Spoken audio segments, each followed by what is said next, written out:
Welcome to Midwest Paranormal Presents Paranormal Soup. I'm your host, Jason Bland, and tonight our returning guest, Psychic Profiler Robbie Thomas. We had him on twice before. I think it's been over a year now since we had him.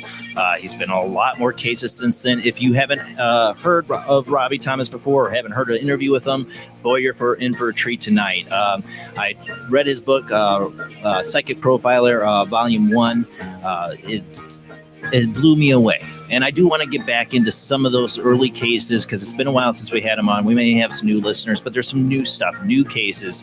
And some cases I wanted to talk with him about last time. He wasn't ready to, but he is now. I won't say what yet, but some good stuff. And boy, time's going to fly by tonight. I know. I've been looking forward to this show. But last time we had him on, they were both 2-hour shows. This time it's a 3-hour show. So we got a little bit more time to talk with Robbie. And we do have the phone lines will be open later in the show. So please do call in, and I will give those phone numbers out later. Also, of course, we have the World Wide Web of Weird, and there's so much weird there was this week. It was hard for me to decide what to do, but I think I narrowed it down to a good amount of stuff. But we got a lot of weird to get to, so let's go ahead and get rolling into the show.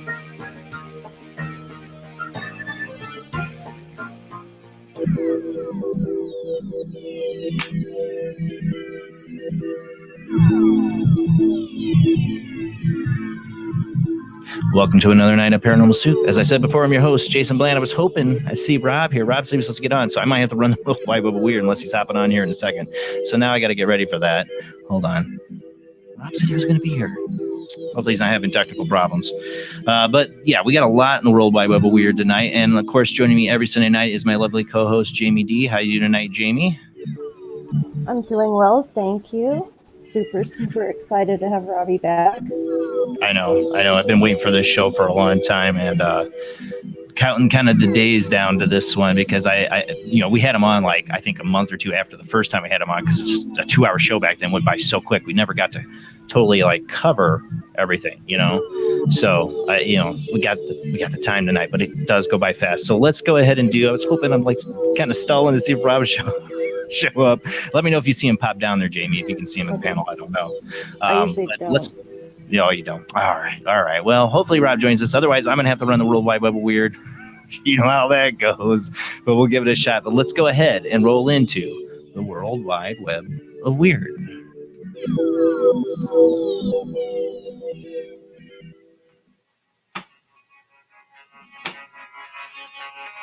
And of course, my mouse is like totally going crazy on me now. That again tonight. Yay!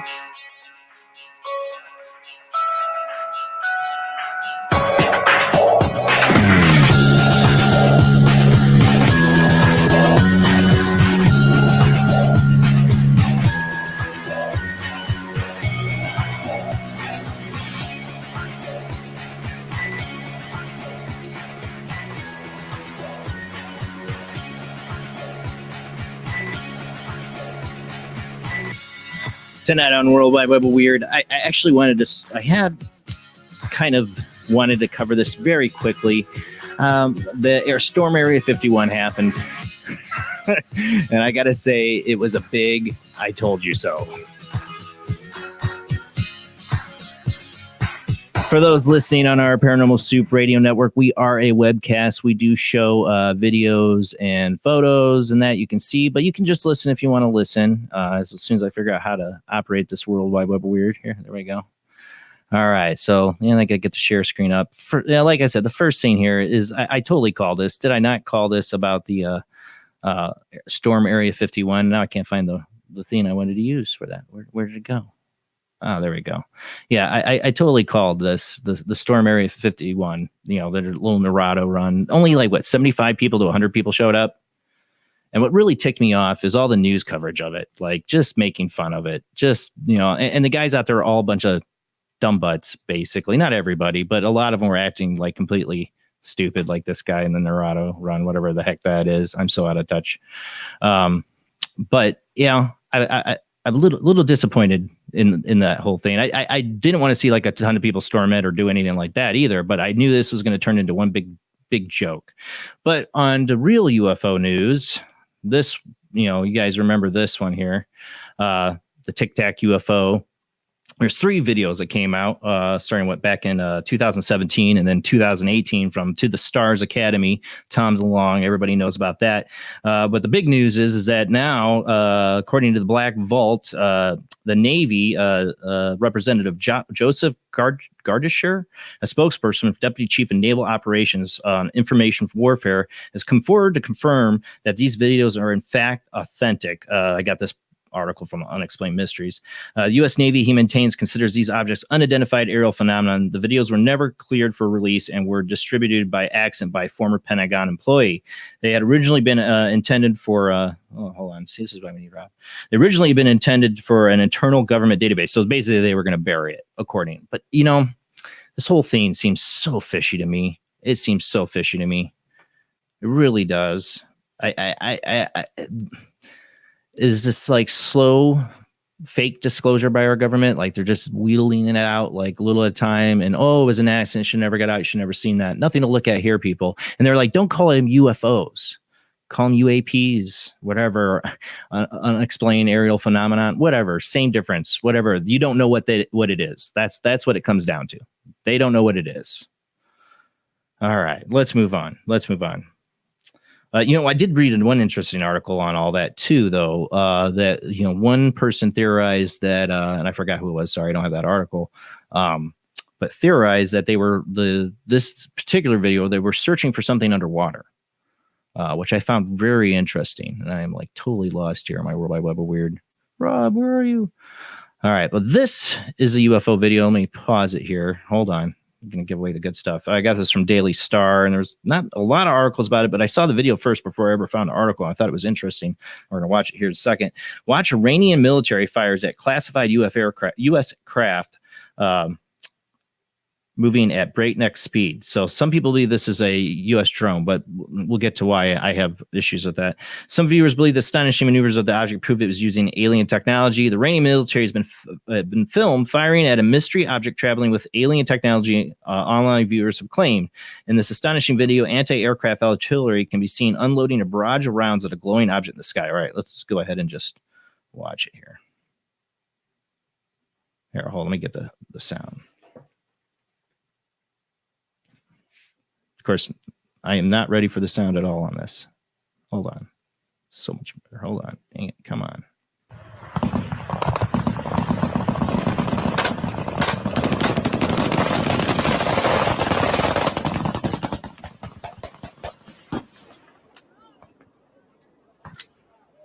Let's go back. Let's watch that one more time. From the beginning.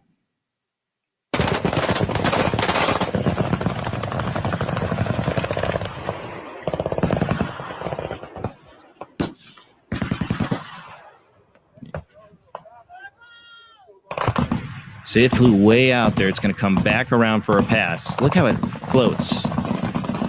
Float like a butterfly, sting like a bee.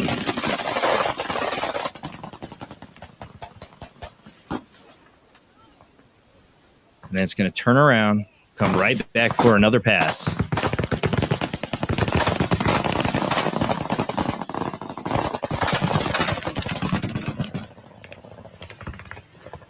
And then watch this thing take off. Oh, there it goes. And it ended. And then my mouth's going crazy. But yeah, I don't know what that is. Oh, there's Rob. Hold on. See, maybe he's there. He's muted and his camera's black. He's trying. Okay, there he is. You there with me, Rob? Oh. Can you hear me? I hear you. Okay, cool. Oh, I can mute people now. I had you muted, I think. That's weird. Muted too. Oh, okay. That's weird. It said I had unmuted. Anyways, we were on this video here. Are you able to do share screen really quick? Yeah. There's Iranian. It's number 2, article 2. Pull this up. I'll let you play it one more time here. Okay. But what we're watching here is from supposedly Iranian military shooting at this UFO. Let me get the camera back on me then if Rob's going to run it. The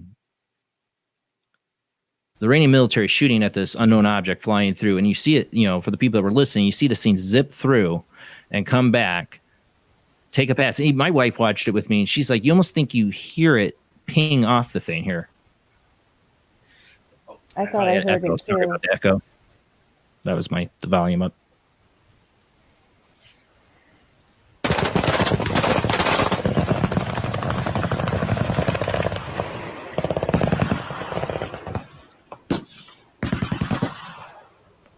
The first time I saw this, I thought maybe it was some sort of a training drone with the lights on for them to shoot at. Right. That seemed like a possibility, maybe, but not a spy drone. But it also seems like, for training, they're really wasting a lot of ammunition. They suck. The fact it could go through the spray like that and still be flying. They shoot like stormtroopers. I don't know. It's really interesting. That last shot where it just zooms off like that too. Yeah. I don't know. It's really interesting. But we got to move on before we run out of time. But yeah, to me, it's one of the most interesting ones I've seen in a while. Now, but the point is, if it was an Israeli or U.S. spy drone, why would it be lit up like a Christmas tree? I mean, things bright, glowing bright. I mean, I'm just amazed at how bright it is. Yeah, that was. Whatever they're put lighting on there, man. That's some incredible LED lighting. That's pretty bright. But it does remind me, the flight, the way it maneuvers reminds me of a very big, one of those big radio controlled planes. And it does have a wingspan. So I maybe somebody was testing their firing. Maybe somebody threw it in just to see, what's their fire capability. And they threw in a light, put a bunch of LED lights on a plane, radio plane. It could be somebody in the intelligence community is like, we need to test out their artillery fire because we're getting ready to invade. Those are or we did send like a little UFO probe down there. It doesn't look like it's big. It doesn't look like it's a big ship. It looks smaller than that, but that's just my opinion. All right, next one is from the cryptocrew.com. This will be article 3, Rob. Is it Bigfoot? My attempt to answer the question. We're not going to read the whole article. I just want to get guys' opinion on this because my first thought is maybe a cougar. Now, this was taken in Georgia, and a lot of people are saying, no way, there's no cougars in Georgia. But I know there's been sightings of cougars in Georgia and Kentucky. And this guy points it out in the article. This is written by... bar in Georgia. Huh? I've seen a cougar in a bar in Georgia. Well, not that kind of cougar. Okay. Not that kind of cougar. Yeah. No, maybe this cougar was out prowling looking for that kind of tail, but I don't think so. But some people thought it was a house cat. If you look at it the other way around, if you turn that, I should have had a flip around. It looks like a house cat, except for the eyes aren't right. The eyes aren't slitted, but cougar's eyes are like that. Now, somebody else said coyote. It's a little odd. It doesn't look like Bigfoot to me, though. I would definitely think the more plausible explanation, either a cougar or a coyote. I don't know about the coyote. I don't know. My precious. Or it is kind of like a golem. It really is, actually, except a bit hairier. Yeah. It does have like that look, like a really intelligent look as it looks in there, but animals can. So, all right, let's move on. This is some ghost stories. We did UFO, supposed Bigfoot, not, and now we're into ghosts. All right, pianist. This is from Unexplained Mysteries. Pianist photographs ghostly women in theater. This was posted on Wednesday, the 18th, on Unexplained Mysteries. Chad Lawson had been doing a sound check at a Paranormal Theater in Austin when the picture was taken. Let's see. Rob's going to pull up that share screen here in a sec. The American pianist had been getting ready for a performance at the iconic theater. And had taken a photograph of his piano in an empty concert hall so he could upload one to social media. It wasn't until he looked at his photo in the hotel. That's a zoomed in photo too. There's another photo, if you can back up, should be in that file. That's a zoomed in. That's the ghost right there. But there's the original photo too, should be in there, I thought. Yeah. It is. He said, I took 3 quick taps from my photos from the stage to share. And in the photo, you can clearly see someone in the mezzanine, noticing it looked at first like first and third pics and person is absent. Oh, hold on. Here's the original photo. Of course, I circled where she's at. He did a bit of research into the building, and he discovered that there had been stories for years of a ghostly woman in white in a white dress who is said to appear on the mezzanine floor. Needless to say, I didn't sleep too well last night, Lawson wrote. I suppose on this you can zoom in too. Go ahead and zoom in on it with this. It kind of has like a I don't know. You see the dress. Looks like one of those 1950s dresses kind of a little bit. I mean, it looks solid. I mean, I would love to know, was he for sure nobody else was in the theater with him? If nobody else was in there, that's pretty freaky. Yeah, I mean, if he's for sure, that's a pretty dang clear. And the thing is that he took the picture. He looked right at that area when he took the picture, but he didn't notice a woman. You would think where he's at, if he was looking at it, taking the picture, he would notice a woman back there. Yeah, be like, hey, who's here? So she only showed up in the photograph, but he might have not seen her with his eyes. That's an interesting question. I don't know. This next one comes from unlaid.co.uk, and I know this one's probably pareidolia. I know this one's probably some smudges on a glass window, but man, it's really interesting. And the reason I like it, of course, is everybody knows my fascination with the moon since John Lear's first interviews on Art Bell when he talked about the moon being a soul capacitor. Well, this one, a teacher who took a picture of a full moon with plans to make a joke about it was stunned to see what looked like figures being welcomed to heaven in the photograph. All right, I'm going to pull this up here and there we go. So yeah, I don't know how well this comes across on our end. Go to unlaid.co.uk for the article, get a better look at the picture. It doesn't come across the greatest on here, but you kind of see, and I don't know if you can zoom in on this, Rob, you see the moon, and then you see like somebody helping an elderly figure. I know it's probably smudges on a glass, but it's really interesting. Isn't it the clouds kind of? There's clouds there, but it looks like that's probably finger smudges on the glass. And the person, the teacher, what is her name? Melissa Baum, 40-year-old teacher from Wareham, Massachusetts. She kind of figures that it's probably something like smudges on the glass, but her grandparents had just recently passed, within frames of each other, and she says it looks like somebody helping an elderly person down the tunnel of light. And I have to admit, I know it's probably pareidolia, but I really get what she says. It really does. It does look like that. So I thought it was interesting. Usually I pass these ones up, but when it included the moon and this kind of like them going to the light, I thought it was really interesting. Yeah. And there's like some other kind of figures there, but it's probably just a thumbprint. I know. It's like seeing Jesus on the butthole of a dog. I know. Well, there's that. All right, let's move on before we run out of time. Yeah, because we're at number 6, so we're not doing too bad. All right, number 6. All right, this is some security cam footage, and I got a video. Play the video first. Don't go to the picture first, because I did a little composite comparison to try to figure this one out. I don't know if I have. I am not an expert. I'm just an avid going, ooh, wow, or that's bunk, so. This I got this off of Coast to Coast. Sorry. Security camera in Wales films full body apparition. A fantastic piece of security camera footage from Wales seemingly shows a full body apparition appear out of thin air on the sidewalk of a street. The area video was reportedly captured in the wee hours of Tuesday morning by a CCTV system belonging to a woman living in a town of Milford Haven. Isn't that where somewhere like Gavin Lee Davies is from? I don't know. Is that around his area? Upon spotting the strange anomaly in the footage, Ann Allison subsequently posted online in an attempt to find answers to what the oddity could have been. In the footage, a police car can be seen turning a corner, and then moments later, what appears to be a fairly distinct figure emerges from behind a pool and then walks a few steps before dissipating. All right, go ahead and play the video. It's been seen previously before in the past, but it's the first time it's been captured on video. This is from Disclosed Screen TV. She's asked me to try and figure out what this could be or try to explain it, but I'm at a loss. I guess this is where you guys come in. She told me this has freaked her sister out as it is captured right now.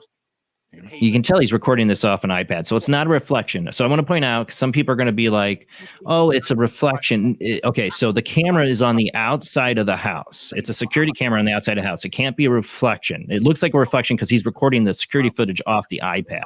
So, all right, here comes the car, and then you're going to see the person. And there's a light bulb. There's a zoom in of it. That's really weird. And it's not the night vision camera glitch at all. It's not the night person camera glitch because if you go back to the original video there, you'll see everything's lit up. The whole infrared spectrum there, it's lit up the whole street. They got street lights and the infrared's lit up. I don't think this is during the day, so it's at night, but yeah, it's at night. Red lights are on, yeah. Yeah, but it's all lit up, so it's not somebody getting ghosted as they go out of the range of the infrared. So it can't be that. It can't be reflection because the camera's on the outside, and it's almost level to the street. Now go to the picture I got, Rob. I did a composite so we can get a size comparison of when took 2 picture screenshots, one of the car as it goes near the light pole, and one with the ghost, and merged them together. That's the photo I have. Could they have been walking around the side right there where that corner is, and we didn't see him until underneath that red arrow? The red arrow walking that way, and then it looks translucent too. But also, they say that the light pole lights up right before it. So that's a bit odd. So here's the picture composite I did. So I merged the frame of the car and then the frame of the ghost, and it looks like it could be a person on the street in comparison to the car. The size, is it me or does the size seem a little bit, or the area, like it could be up a little bit too high though? I don't know. I couldn't compare the two videos, but I thought it was really interesting. Disclosed Screen YouTube channel has this. It's interesting to me. I don't know. I'd have to know more of the story, but you can, yeah. Let's, yeah, we're almost got 4 minutes left. So let's go ahead and get. Somebody's been hit right there. That would be, that's what I mean. We need more of the history. You know, why is there a specter appearing there? And I guess supposedly, you know, I didn't want to have time for the full article, that a figure has been spotted there by people seeing it several times. This was the first time it was caught on camera. That's supposed to story. But that means there's got to be stories there. You know, an urban legend that this article is not touching upon. I'd love to know about. All right, maybe Gavin Lee Davies knows. Okay, let's move on to the last one. I thought this last one would be fitting because, you know, we're kind of getting, we might get into some, I don't know, Robbie Thomas is here right now with us. How you doing, Robbie? We might get into some stuff tonight that's a little gruesome. So viewer discretion advised. But this article is alleged cannibal girl 12 tells classmates what brains taste like. Purported 12-year-old cannibal who joined, and this is from Toronto Sun, joined the feast on human flesh with her 22-year-old boyfriend. Oh my God.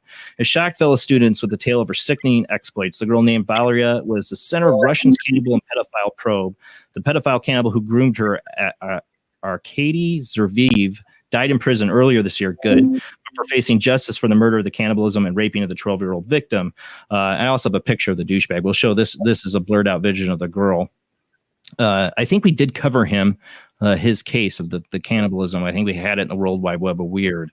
But she started, you know, they relocated her into, she was supposed to be secret where she went and everything.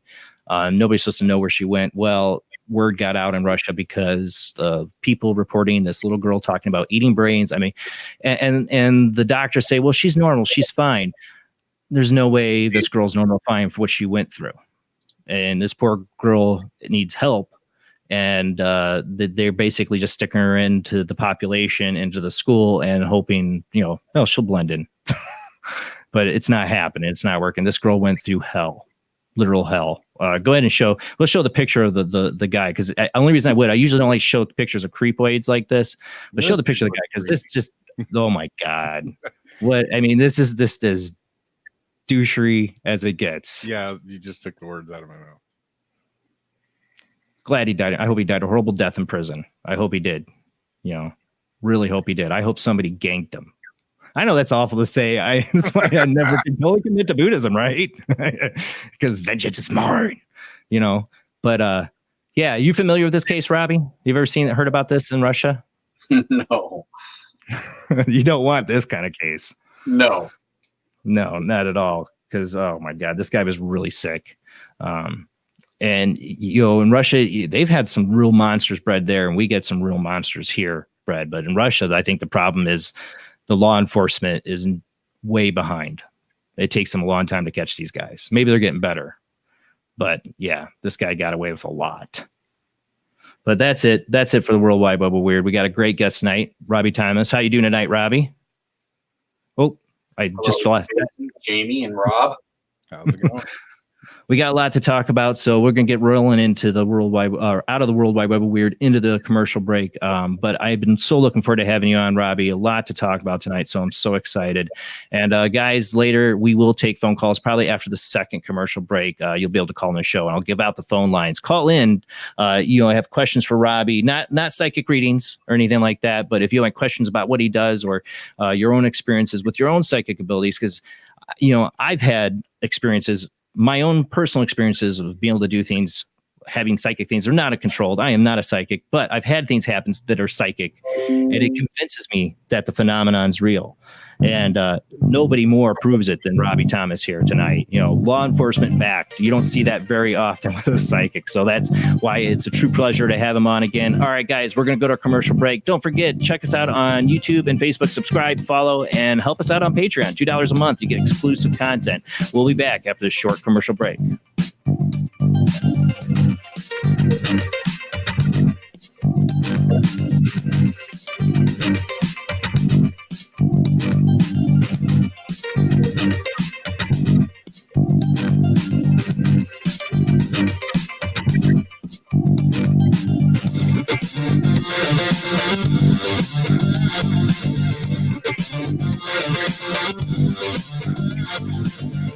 Short commercial break.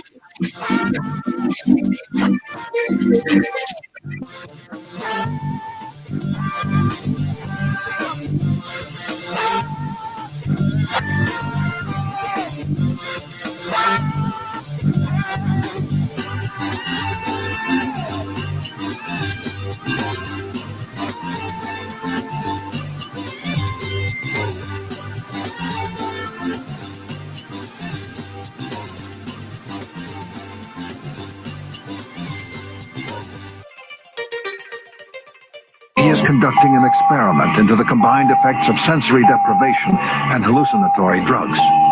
The subject of the experiment is himself, and the experiment is out of control. Ken Russell's Altered States, a film that must not be missed, is in the West End now. Altered States, Certificate X. This fall, a new hard-hitting police drama is coming to Friday night.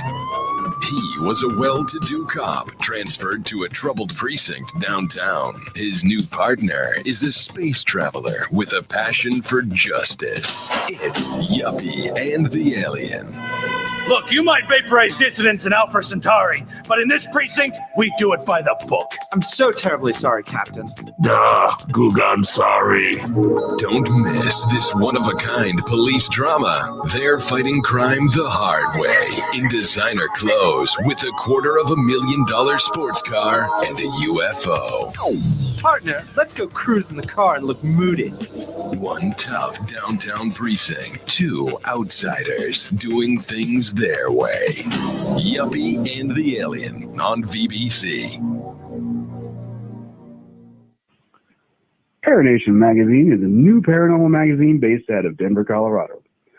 Our goal isn't just to give you the best paranormal content out there, but to promote paranormal unity. We're doing this by giving everyone an opportunity to tell their stories and to share their experiences.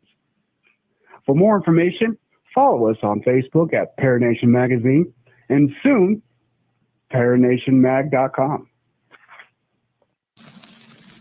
Somewhere between science and superstition, there is another world, a world of darkness. Nobody expected it. Nobody believed it. And nothing could stop it.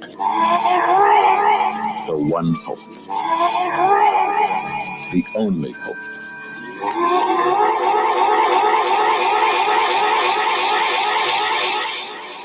The Exorcist. Warner Brothers presents William Peter Blatty's The Exorcist. The Exorcist, directed by William Friedkin. The Exorcist, rated R. Under 17, not admitted without parent. Are you intrigued by Paranormal Talk Radio? You'll love the new Paranormal Radio app from Talkstream Live.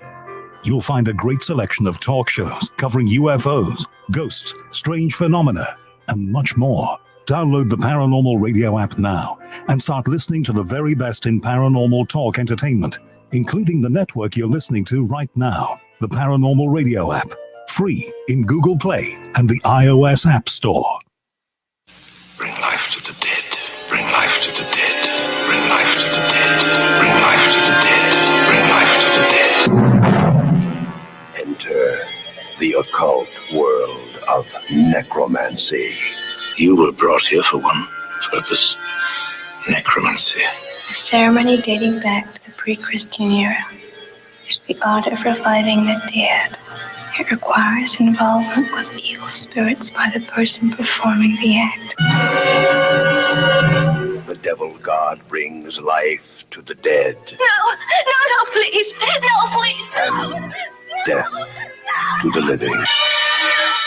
Necromancy, starring Orson Welles and Pamela Franklin. From Cinerama releasing. In color, rated PG, parental guidance suggested. Switch to DCS ranging. 240, nominal to profile. We're in the pipe, 5 by 5.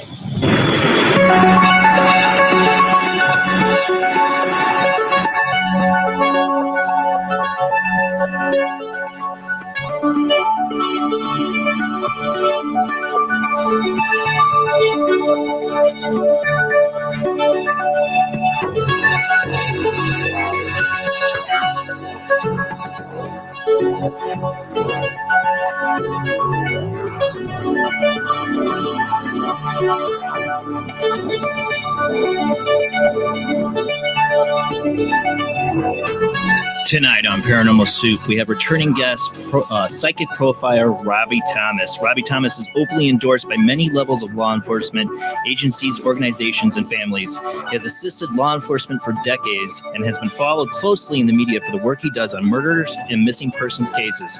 He's appeared on many television programs and in the news as a center around his ability to find closure to some of the toughest cases known.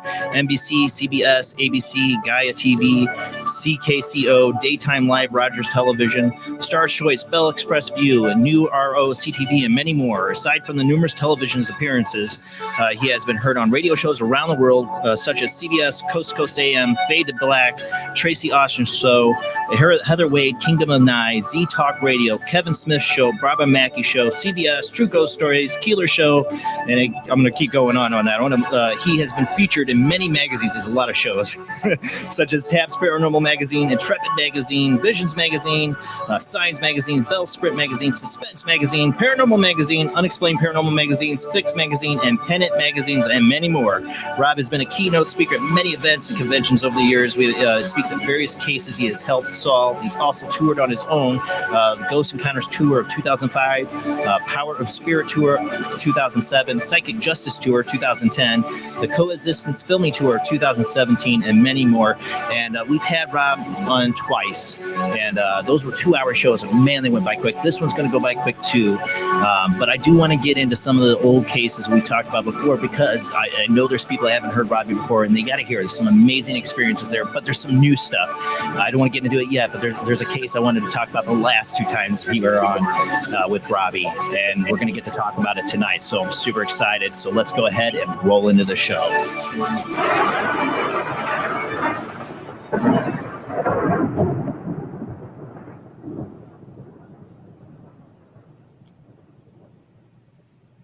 All right. How you doing tonight, Robbie? I'm good. What an infomercial. You deserve it. There's a lot. I mean, yeah, like I said, we had you on the first time a couple of years ago, and I think it was just a few months afterwards we ended up having you on again because there's just so much to talk about, and so many cases that you've been involved with. And the book, when I first read it, Psychic Profiler Volume 1, blew me away. Such incredible experiences you've had and abilities that I do want to kind of get into that a little bit tonight, kind of rehash a couple of the cases. The one that interests me most is how you got into this, because you were going to be a cop. Yeah, absolutely. First and foremost, that's what I wanted to be, as a first responder. I started out early in life and got hired on at age 17. And I went through the physical part, the written part, the psychological aspect of it all, and then being chosen over, I guess, 100 different candidates. There was 3 of us who went to the chief of police, his office, and he congratulated the other 2 sitting aside from me over here. And then he got to me, and then he said, "Son, how old are you?" And I said, "Well," and I'm just, peacock, right? Just like, yeah, I'm a cop now. And right, so 17, and I'm just feeling like, my head is just so big, and I'm just feeling great about everything. And he has a big laugh, and he says, you have to be 20 to be an auxiliary. Come on back later on. So I was hired and fired the same. Yeah. They're all for you. I see. I when I read that part in the book, I really related to it because I went through that experience when I was 24. I wanted to be a police officer too, and I went through the whole. It's a lot. It's a lot to become a cop, and even just you were just in the initial stages of it. So just to get accepted like that, it's like a big deal. Like I got sworn in. That was like a big deal. So you had to been top of the world for like 2 minutes and then crushed. Oh, in the candy store, Yeah. And then crushed. Like, let's just. Oh, there goes everything, right? Out the window. So when you turned 20, though. Yeah, I turned 20, and I kept doing the testing, and I went through a place outside of Toronto, Canada, and went through all the brass, all the psychological aspect, physical, whatever, and was hired on. I get home and I hear a lady in my backyard, not in my backyard, but over the fence, screaming, accident, accident.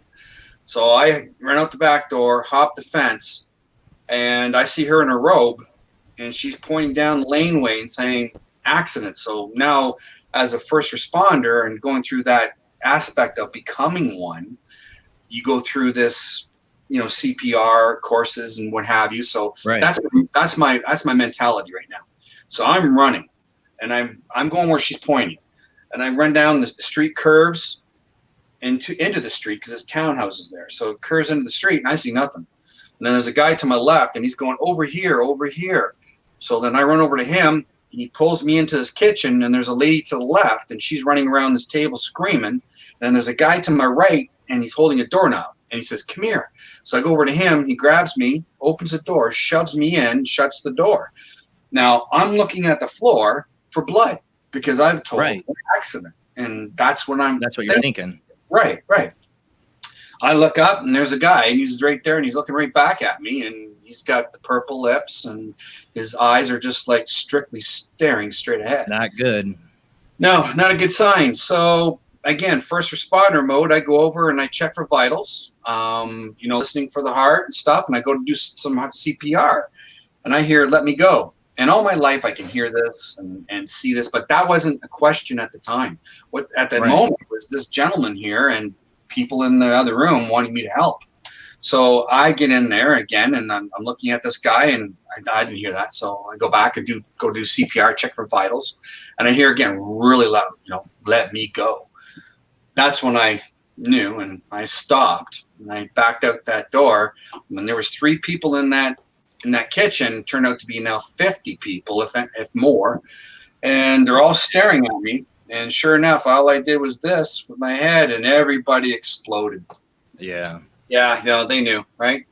And it come to turn out, it was my sister's best friend's father that passed, and I was trying to bring back. But the report came from the coroner that he had a massive coronary, wouldn't have been able to save him whatsoever. He was gone. He's gone. So I had a change of, thought and feeling. I just knew what I was going to do alongside law enforcement, but down a different road. So I call up the precinct and I say, I don't want to no longer want to be a police officer.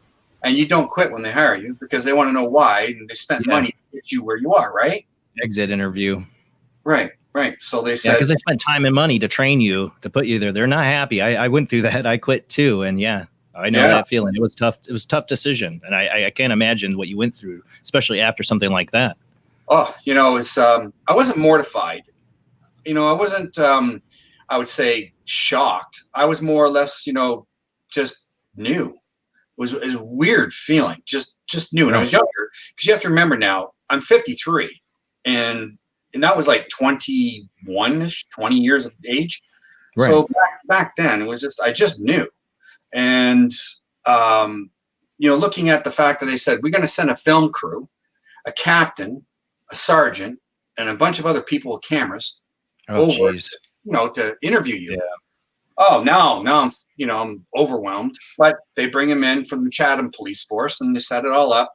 We went through this whole scenario of why and how and everything else. And then that big question, why do I want to quit? And I explained to them exactly what I just explained to you.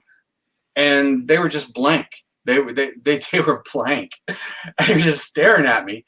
And I'm looking at them going, well, I'm telling you the truth. I don't know what else to tell you. That's just how it goes. And, but that's my first movie, folks, I'm in. And it's called, I don't know the title of it, but it's a working tool for EMTs, firefighters, and first responders who quit under duress.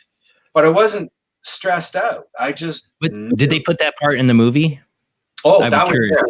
Yeah, that was there. You said that. They were looking for tears. They were looking for signs of, stress, but there wasn't anything there like that. Yeah, because they're thinking like a PTSD kind of thing, a post-traumatic syndrome of some kind from the incident. Correct.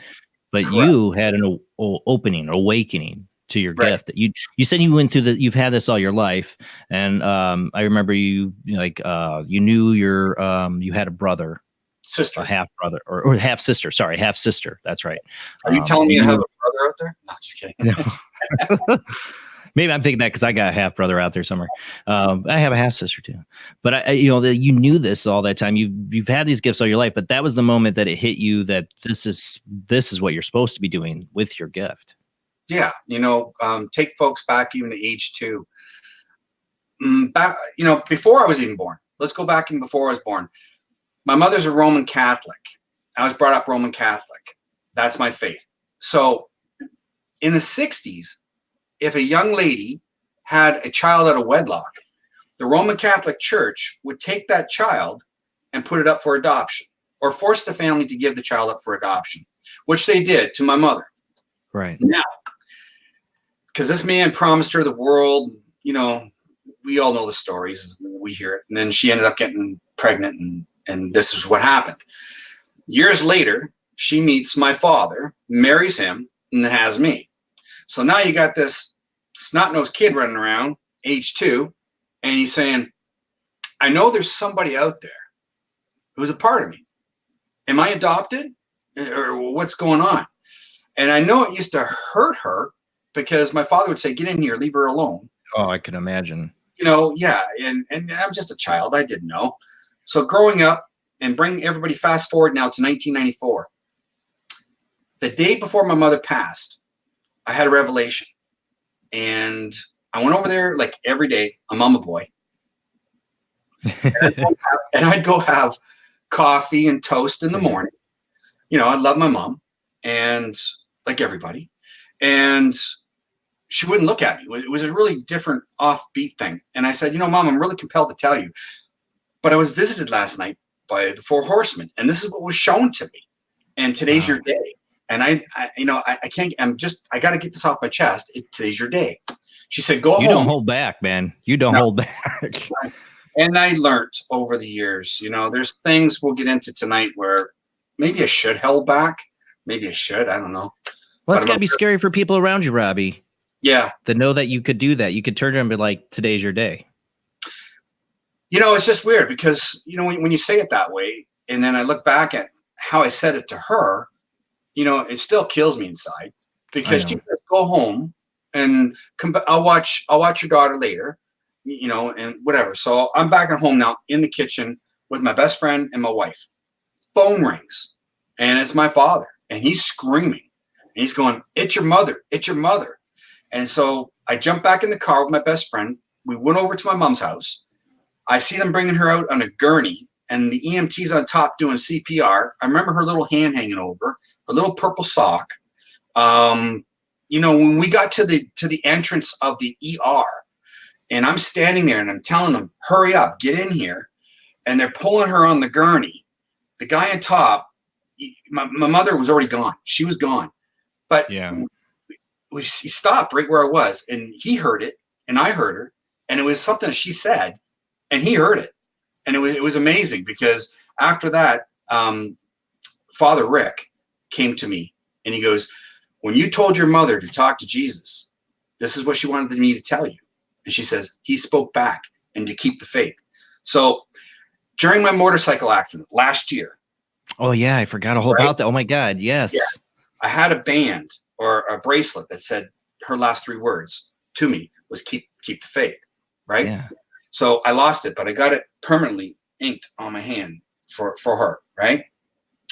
And it's always been there. And whenever I ask for help in a case, my first and foremost is I pray to God.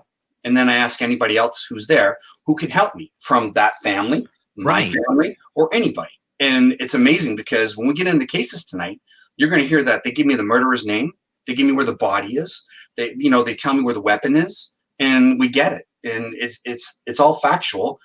Law enforcement has endorsed all this and has been in the news. So it's not me. It's got nothing to do with me. And I keep telling people that. But we are all catalysts. And this just happens to be my day, I guess, or week or short period of time, if you will. And then, tomorrow could be Sally and, a Johnny or whatever, right? But this is how it goes, and this is how it's been with me my life. You know what I wondered when I've had other, I have friends that are psychics, and you're the only one that I've had that actually works with law enforcement. But when it comes to psychics, a lot of them mention having like a spirit team, God first, but then a spirit team that helps them. And you wonder, because I know some people like James Van Prague, some other psychics, they didn't develop their ability till way later in life. And it kind of hit them. You wonder, some people develop this ability because a certain loved one or a family member, somebody passed over to the other side and is able to have that kind of communication with them to get them that kind of information. True. So like your mother passed on, she could be part of your spirit team helping you get information, or another loved one or somebody from your past. Yeah, you're right. Because I always talk to her and I always ask for help. She was my confidant in life and still in life. We don't die. We just move on. And that's the whole premise of life in a nutshell. Yeah. So we're not dead. We just move on. That's who I go to. That's the most I explain. And like I just finished a case yesterday, as I explained prior to the show, in Arkansas. Yeah. In the morning. In the afternoon, I jumped on the California case. Before that, it was another case. So we're working all these different cases, taking our time. I need time out, but I take my time out through prayer and family, my wife and my kids. That's what it is. My pillars. So that's what I do. I can't explain it any more clear than that, because people want to say, well, I want to be like you. And no, you don't. No, you don't. You really don't. I mean, from the scary parts of the moments where I've had shotguns pointed to my head, death threats upon my family, things like that. You don't want to be my part of what I do. You know what I mean? I don't know how to say it, but that's no. I think it's really simple to say to people. Why? Because I've had experience. I believe what you can do is completely real. From like I said previously in the show, it's from my own personal experience. I held a photo of a person who was dead, knew their first and last name, and I should have no clue of that. Now I've never done that again. It was just one of those instantaneous moments. But it made me believe that if I could just accidentally do it, just out of nowhere, I felt the spirit communicate with me, decided to choose me. And I knew I even told him that he hid stuff, and they found where he hid the stuff. I mean, I knew the information I should have known. I think I had that one moment to clarify to me that this is real, that people really do have this ability, that are trained to do it. What people don't realize is that somebody goes, hey, to a family member, I know Robbie Thomas, you should go to him. He can help you. They go to you in a case that's ongoing, especially if it's a missing person. Especially if there's a timeline, like within a day or two, they've been missing, and they turn to you. Hey, Robbie, you have an ability to help us out, and you're on the line. Yeah. You could, whatever you say, if it turns out to be crap, you're gonna have mud on your face. You know what I'm saying? Yeah. And you're gonna have a family upset with you, very upset with you that they wasted their time with you. So you put yourself on the line every time you do it. But that's what people got to understand. You wouldn't have all these law enforcement backing you if you were missing all the time or just making lucky guesses. That's true. And I get asked, we'll get into me signing contracts with, producers and things in a moment. And, I've had many collaborations on different things, and they say, well, how many cases have you done? And I said, well, I don't sit there and tally them, but I can tell you this week we've done 4, and last week I don't know how many, and a year goes by and I don't know how many, right? You might not want to know how many. That's one thing you don't really want to know. I wish we wouldn't have to. Right? But yeah, you're right. Put your name on the line. Detective DeLay out of Florida. I worked a case in Kentucky with him. We'll get into that one. It's in the book. And this other case is in the book as well. Calls me up. So you're talking just not family.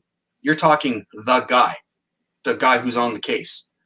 Calls me up and gives me 30 minutes. We're a missing, endangered elderly lady. Bolo went out. Help. And I'm just drinking coffee. I'm just having coffee in the morning. Just my day starts. This is how it starts. I said, okay, Andy, send the file over and I'll look at her photograph. That's all I really get is the photograph. I don't get much of the file. So I got Charlene's photograph. And I'm zipping down stuff and I'm telling them, and they're sending out officers to look as I'm calling him and texting him. He's sending guys out and they're looking everywhere, but they're jumping the gun until I get all the information.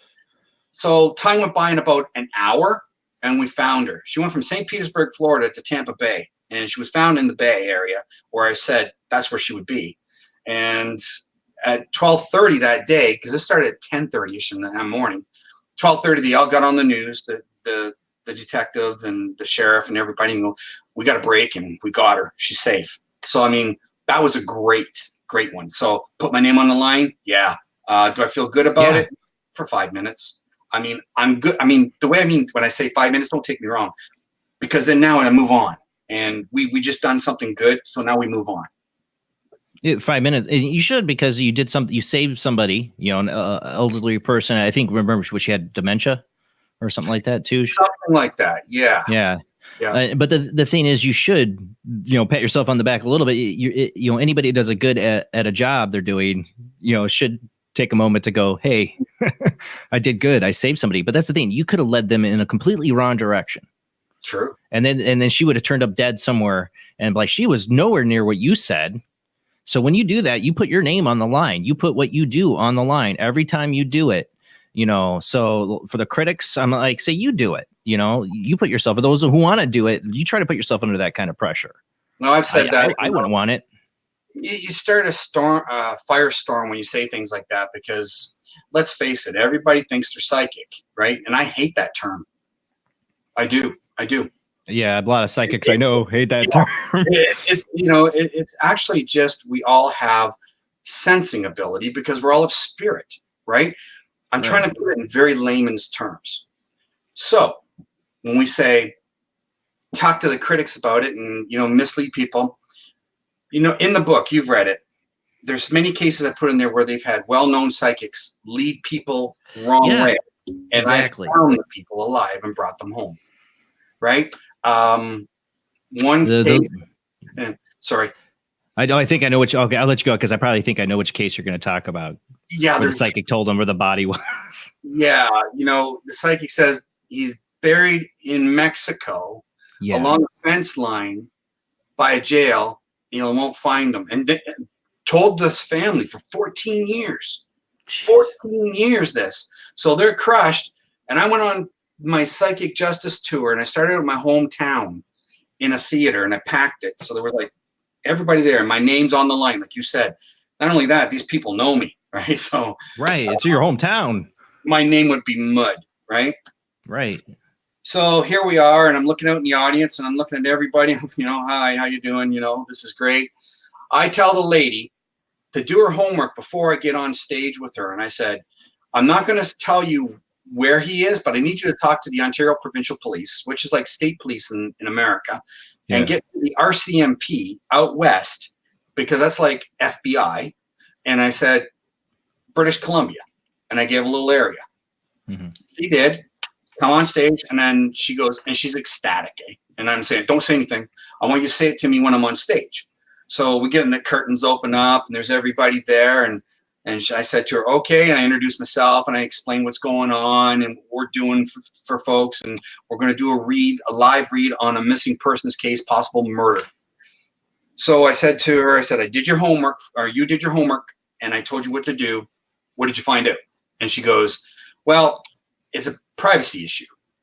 So, that means, right? So he's alive. Yeah. For 14 years, he's been told he's been dead, buried in Mexico. All of a sudden you hear out of the audience, that's what they told me too. And the light went off for me onto this beautiful elderly lady, about 8 rows up. I grabbed the mic from the lady on stage. I got to keep her name out of it in the book. Yeah, of course. So I run up there, and they're estranged from each other now. Okay. So the mother-in-law in the audience did not know the daughter-in-law is on stage, and they're estranged from each other. So small town.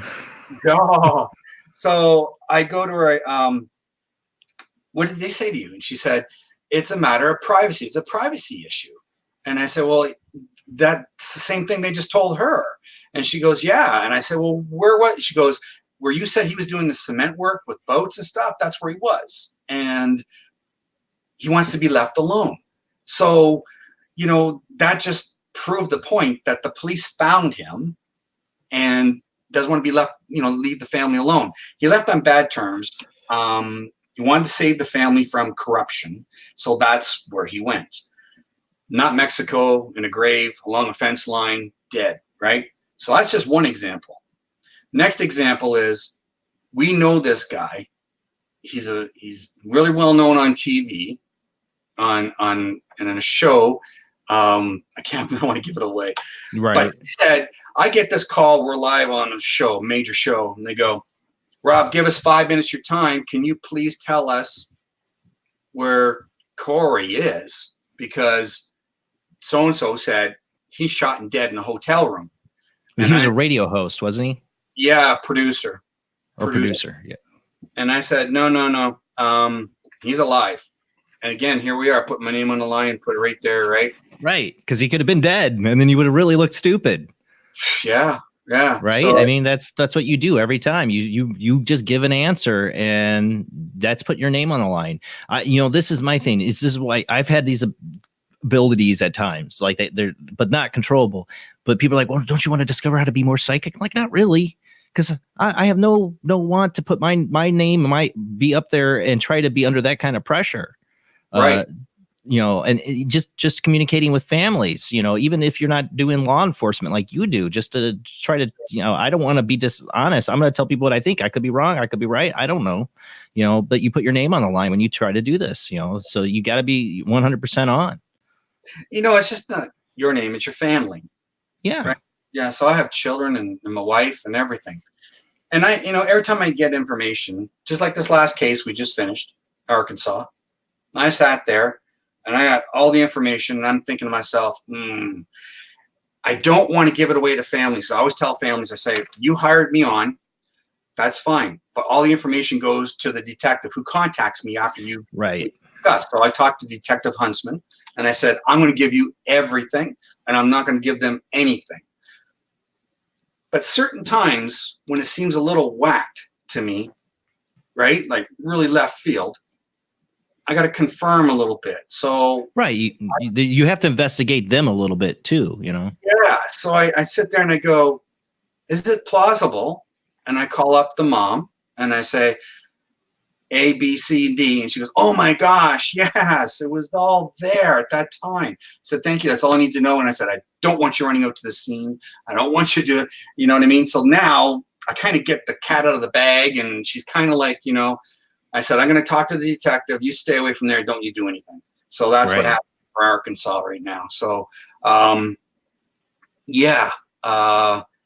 it's hard. It's just not your name you put on the line and everything else, and your family and everything. It's your whole embodiment of your life because, sure, I'm not perfect. No one is. We all make mistakes. And, there's been cases been on where we sat down, I worked with the highest ranking police officer in the world, Kevin Smith, international police chief. And for 20 years, they couldn't solve a case. And me and him over coffee in 20 minutes did it. And we went and I told him exactly what to do. We were down in Virginia and I told him what to do and where to go. And he went and got all the paperwork and stuff. And it was all laid out in the paperwork because there's more to behind a case and just, saying, this is the guy, this is the area, can you get dog teams out here? You have to prove it and put all what's been already written and put on file to make these people open up and go, oh my gosh, you're right. Right. So that was great until the family decided they wanted to bring in somebody who was attached to the family who was a mall cop to give him fame or whatever. Like a private detective? Something like that, whatever. And I don't pull that crap. You call me up to do a job, I do it and I do it proficiently and I do it right. When you do stuff like that, it just takes it and puts it way over here. And I turn to Kevin, and especially these police officers that, they're very dignified, right? And you start explaining to them what they do, and right away they turn cold. No, and this is what police do. I'm going to touch it. I'm not touching it. We're done. Wash my hands of it. Yep. So I sat there and holy smokes, and then they wanted the files turned over to them and stuff and everything. So no, there's the good, the bad, the ugly. And I wrote that in the book too. And I explain about the good, the bad, the ugly, about families wanting to reach out and reach fame and reach this stuff and everything. It's not about that. It's not about contacting Crime Stop our crime, whatever TV show or whatever, and just to come down and film you guys, right? If we were doing filming, it's for a reason. It was with America's Most Wanted film crew. There was a reason behind this. Because you're trying to get information. You're trying to get the public's help. Yeah, we actually go out and get people. We actually go and chase these guys down. So when I say we have guns pulled on us, we had the one coroner show up at the hotel with his shotgun. And, you know, that's when Kevin pulled his gun and everybody vanished and they went after him, right? Yeah, just crazy scenarios in a lot of different cases. Yeah, well, you come down to the location. You travel to a lot of these locations, not always, but you do travel to some of these locations and you get mixed right up in the investigation a little bit sometimes. And that was, I think I remember that one time, was that the corrupt police department? No, there's more than one. Yeah. These folks and all my law enforcement buddies out there, blue line guys, we all know, Jason. And I do. Yeah, there are out there. We'll get into one case coming here very shortly about that. Yeah, I mean, I'm right on scene. I'm there and I'm pointing out where the weapon is, and I'm there right there talking to suspects. Right. Yeah. I mean, your first real case, I mean, we could get into that. I remember you were thrown down by one of the suspect. You were, asked if you were wearing a wire. You were talking right to him. Yeah. In this whole episode of what this happened was, I'm talking to a good friend of mine who is an apartment manager taking care of this complex. Over his shoulder, I'm noticing AKA Jesse walking towards the main entrance. He had a black shroud around him. I see. You see like an aurora? It's like an aurora? Yeah, not Aurora. That's Aurora. Aurora. Yeah. Yeah. Two different things. But yeah, so I see this black shroud around him. And my eye and my concentration now is on AKA Jesse. And Greg's noticing me. I'm not talking to him and paying attention to him. So he turns around and goes, "Hey, that's Jesse. You want to go and meet him?" By then, Jesse's already in the lobby and going up to his apartment. So I agree. We get in there. Now, remember, I'm going through to be a cop. So at this time, right? I'm a young guy. Right. So we make it into his apartment, and I got Jesse sitting 2 feet from me on my right. Greg's adjacent from me on another couch. And Jesse's girlfriend, who was pregnant at the time, is in the alcove kitchen area, right? Sitting in the dining room. So my line of questioning was, what do you do for a living? And have you done something bad? And, are you on the wrong side of the law? This type of thing. And he clues in like that, right? And he says to me, "Stand the F up." So I did, right? And whatever, I'll stand up. I stood up. And you got a picture, 5 foot Eddie Van Halen. Right? Sawed off Eddie Van Halen. This guy was a replica. I mean, swear to God, he came out of the shop just like him. And so he lifts up my shirt. First of all, he goes, "Yeah, you're effing hot." And I'm thinking, what? So he lifts up my shirt. He starts checking my waistline in my area, see if I had a wire. I knew. It clicked in. And then he pushed me down onto the chair. And he says, "You want to know what's going on?" He says, "We were ripping off a car stereo across the way. And then Thomas Cook, who murdered again, I'll get into his other murder. Right.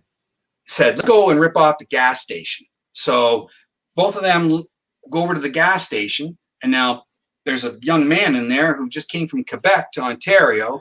He was only 14 years of age, working a part-time job in a little cubicle, going to high school. It was senseless. And so he says, we pulled the gun out and we popped him like this. And you should have seen him hopping like a rabbit. And he had a smirk on his face. He was doing this, right? And I'm looking at him. By then, Greg is at the door already. He's freaking out. He's at the door. And then little Eddie Van Halen says to me, "Stand up again and get the F out of my apartment." So I'm walking towards the door, right? I'm already got things, my wheels are turning in my head. And this guy just admitted to killing somebody. Yeah, right? So then he grabs my shoulder, pulls me back, and he says, "If I tell anybody, it's going to kill me." And he says, "Don't worry about it. I'm getting off on an alibi anyways. We have a story, blah, blah, blah." And I'm thinking, alibi, get off? I don't get this, right? This guy's not a very good criminal. He got an alibi. You should shut your mouth about it. Yeah, right? So I go down to Greg's apartment, and his wife's mad now that we even went up there. And so then I said, I'm going to the detectives. So I went to the detectives and I started telling them.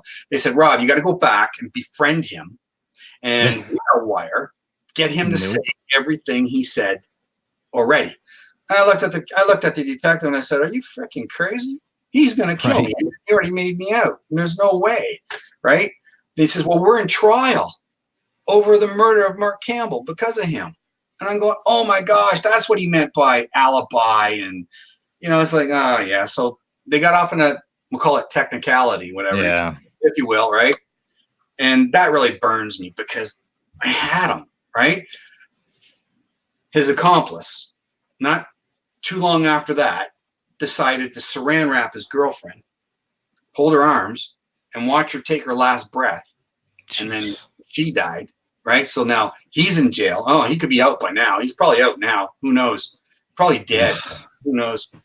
But yeah, so that scumbag did that second time. And, just these bad people, right? So that's my first case. And I always tell people out there, if you think you're psychic and you think you got the gumption. Kahoonies. Yeah, you told me not to use certain words, and I'm trying to watch all my language. You're good. Okay, so the Goonies.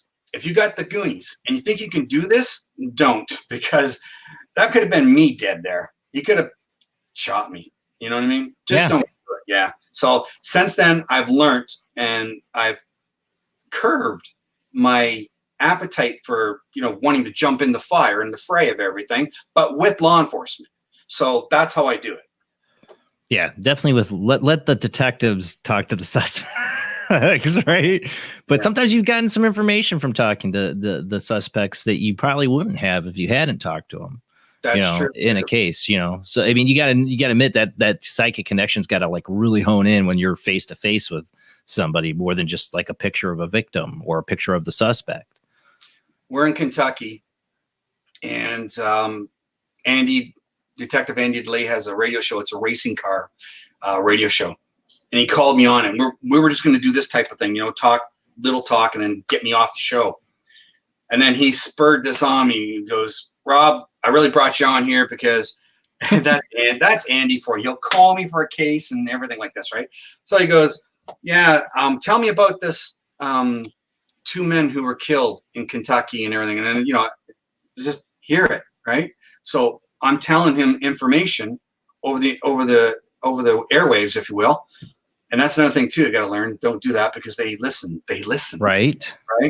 So Andy goes, oh my gosh. So then we finish with me, and the family goes, there's no way he could have known that information, that there was 3 people involved and that everything was, tied and what was tied to it. So they fly me down. Me and Andy are working this case, and this is the corruption of the sheriff who got voted in, didn't have no law disgusting background, misappropriation of funds, and he got fired and swept it under the rug, the whole 9 yards, right? But I get a confession, 2. I get 2 confessions from 2 suspects. One that wanted to shoot me and go up his driveway and just blow me away. And I got on the phone and I told him, I said, these 2 gentlemen are going to eat at your soul, and they're going to talk to you in your soul, and it's going to harm you. And then Ronnie, that's who it was, he's big shot talker. No, didn't want to do that, blah, blah, blah, hangs up. All right. Andy goes, what do you feel? What do you feel? And I said, well, I want to talk to the weakest link. Let's get Bobby. Let's go to the boardroom, buy me some Bristol board, give me some markers, and I'll profile him before, during, and after the double homicide. And I'll put his characteristics there. And we'll watch this kid just light up. And he goes, oh, right on. So we do, and I profile it. They're all sitting back there watching me, and I'm doing it all. We get in the SUV. We go down to Bobby agrees to meet us at his driveway. Perfect. So we meet him in the driveway, and there he is. And I got the recorder, and I got under his chin, and he keeps calling me Mr. FBI guy, and he doesn't know who you are. He doesn't know you're a psychic. Doesn't know what I'm doing, right? And good cop, bad cop, right? Good cop, bad cop. So I'm shutting my mouth, and he's doing all the talking. I wasn't supposed to say nothing. So Andy's going on and on and on. You get frustrated from this punk, right? So then Andy goes, I had it. He goes, ask him anything you want, Rob. And I was put on the spot again by Andy, right? And I'm sitting there, and now my mind's freaking going fast. And I'm going, okay, I know you were there.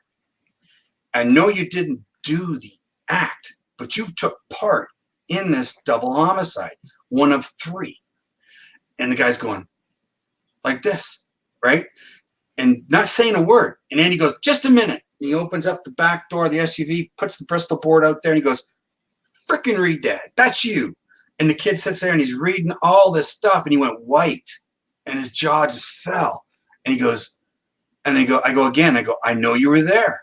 And I know you didn't do the act, but you took part in it of those 2 gentlemen being murdered, right? And he goes, yes. And then he goes, but I don't want to go to jail forever. I just don't want to do that. He goes, I know, I'll tell you anything. I just don't want to go to jail. And he was like, got him, right? Got him. Take that confession up to the one dirty cop in the frickin' sheriff's office. Yeah. Yeah. Me and Andy are sitting waiting for an hour while he's interviewing this punk in the back. Comes back out with the tape and goes, boys, there's nothing on it. Sorry, goodbye. Right? Just like that. He's on the take from these guys. But thank God, and I know when I pray, and I know it works this way, there's a good cop on the inside who gave us, and this never happens, folks, and the cops are out there watching this, you know it never happens. We got the interrogation videos of all the 3 suspects. And you see the bad cop coaching them what to say. And he goes, you scratch my back, I'll scratch yours. That kind of, I was going to say. Yeah. Yeah, whatever. Gotta watch my words. Sorry. It's all right. Yeah. So we're sitting there and we got all this. We're going, oh, we got it all. Wait a minute. I get a phone call. Rob, you found the knife. You were right. And it's got all the blood on it. So they got it there. And they don't want to test it, but they still got it in a bag. Got the baseball bat. They hit the son in the head, caused the... They tried to say it was like their heads exploded in the fire, and it was like completely ridiculous explanation. I mean, their arms are cut and their feet are cut up and everything, right? Yeah. So going back, everybody's saying, well, you only got 1 confession. No, I got 2 because the guy wanted to shoot me and was Ronnie gave a deathbed confession, not only to me, but to a witness. And he said it to a clinical individual in the hospital that these guys were in his head speaking to him. Just like you told him. Just like I told him. So you when you had that with Ronnie, I always wanted to ask, so you could see that these spirits were haunting him, the victims were haunting him. Absolutely. They do. How did that appear to you? It just appeared that they were just normal human beings and being told where the knife is and on the property and, going through the motions of telling him that these guys are going to eat at you and talk to you is what I'm hearing. So that's what it is. It's like the telltale heart. Exactly. They're not going to let go until justice is done. Yeah, it's amazing. It's truly amazing.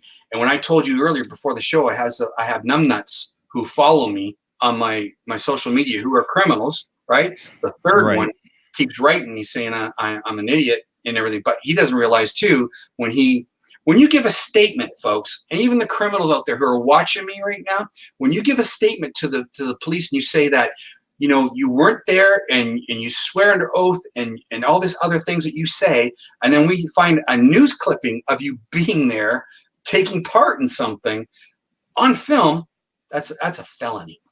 Because you lied. I'm just letting him know. I know he's probably watching. I'm just letting you know. Well, it's crazy. That's a sad case. That's a sad case because of the corruption and that these people did. I mean, the one, died, but I mean, they got away. They got away with it, and you wonder how many spirits of victims haunt their killers. Well, that's something I've always wondered. It's what I loved about that story, that experience is you wonder how many victims, try to go after their killers because the justice hasn't been served. So they haunt them. I always wondered that because, man, if somebody murdered me and they were getting away with it, I would, if I could haunt them, I would haunt them. I was saying I would mess with them any way I could find. Oh, definitely. Here's a good haunting. Very high profile case. Another, again, this was America's Most Wanted. John did this case, and then I got called in on it and found her body. And I was the man who planted in the mother's house to get the information. My name was John, by the way, of all names, right? Get this. Right. Okay, so 2 days before Victoria goes missing. Oh yeah, this one. I see where she goes.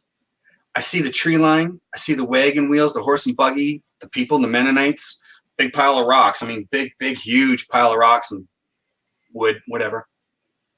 And the laneway, everything. And I'm drawing all this.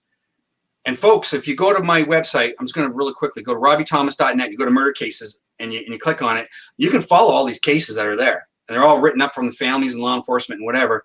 But the best part is there's video and audio clips. On this one audio clip of this 99.9 Fox FM, my hometown, again, put my name on the line.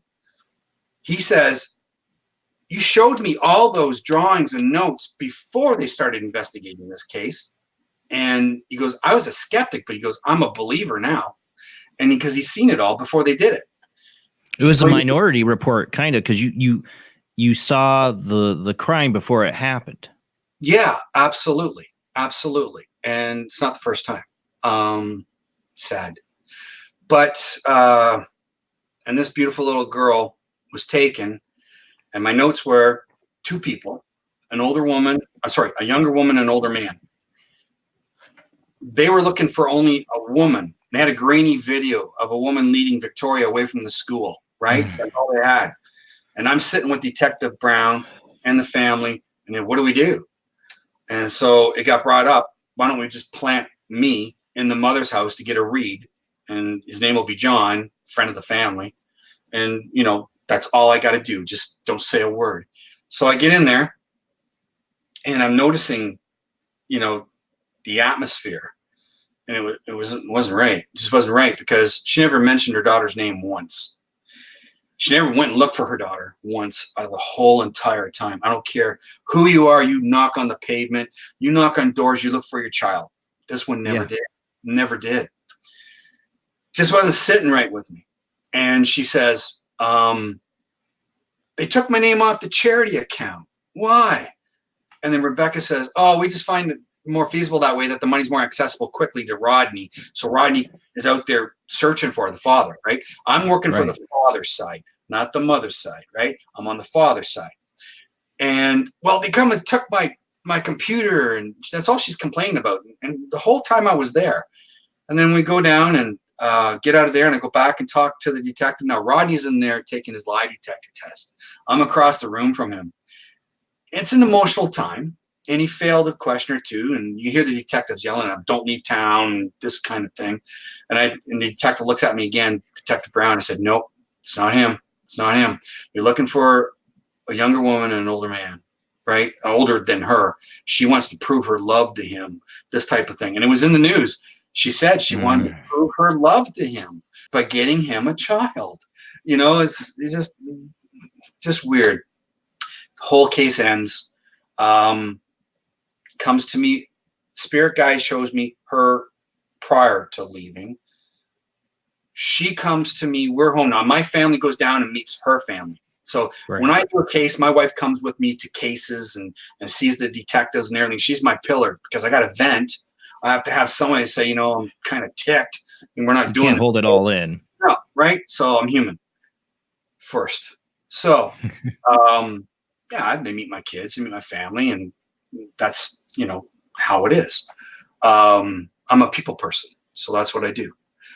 And then when I get down there, they said to me, when you go to bed tonight, if Victoria is around her dad or the family, can you ask her to show you something? And I said, absolutely.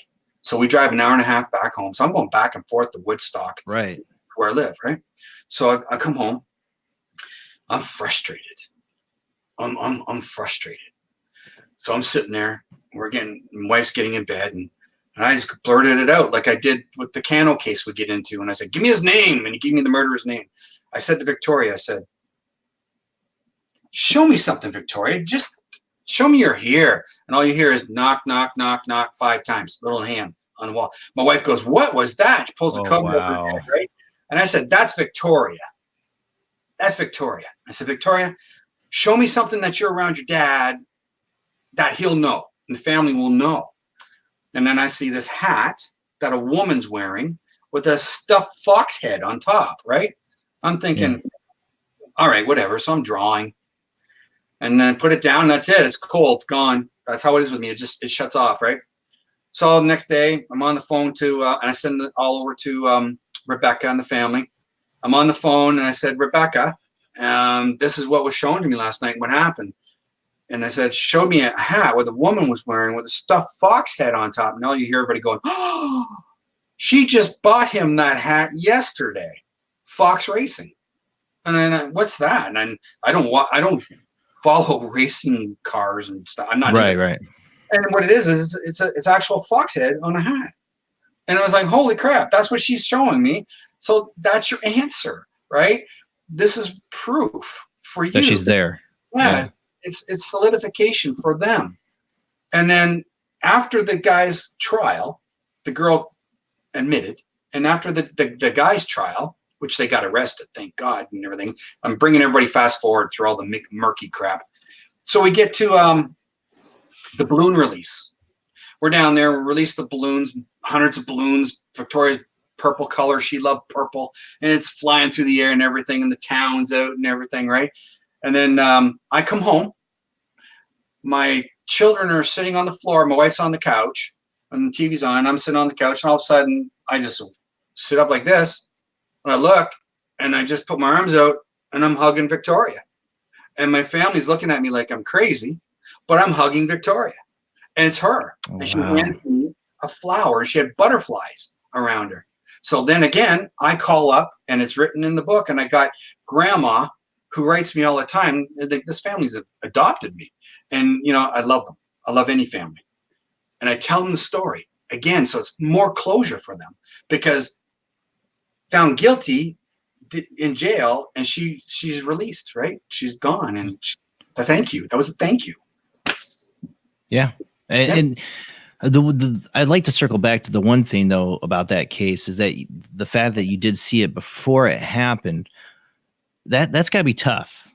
Yeah. Because is there a part of you feels like somehow you could have prevented it from happening? Like I said, it's like the Minority Report. You know, like they see a crime before it happens and try to stop it. Or do or you're just being prepped for the case that's coming your way? You know, I mean, that's got to be tough. You can't stop the inevitable. I fought myself for years over this. You know, let's go back. I've been a published author for 15 years. And I wrote about real spirituality versus intuition, yada, yada, yada, my first book. My first TV special was 2003. So I fought inside, because how can I not stop that when you're showing me this?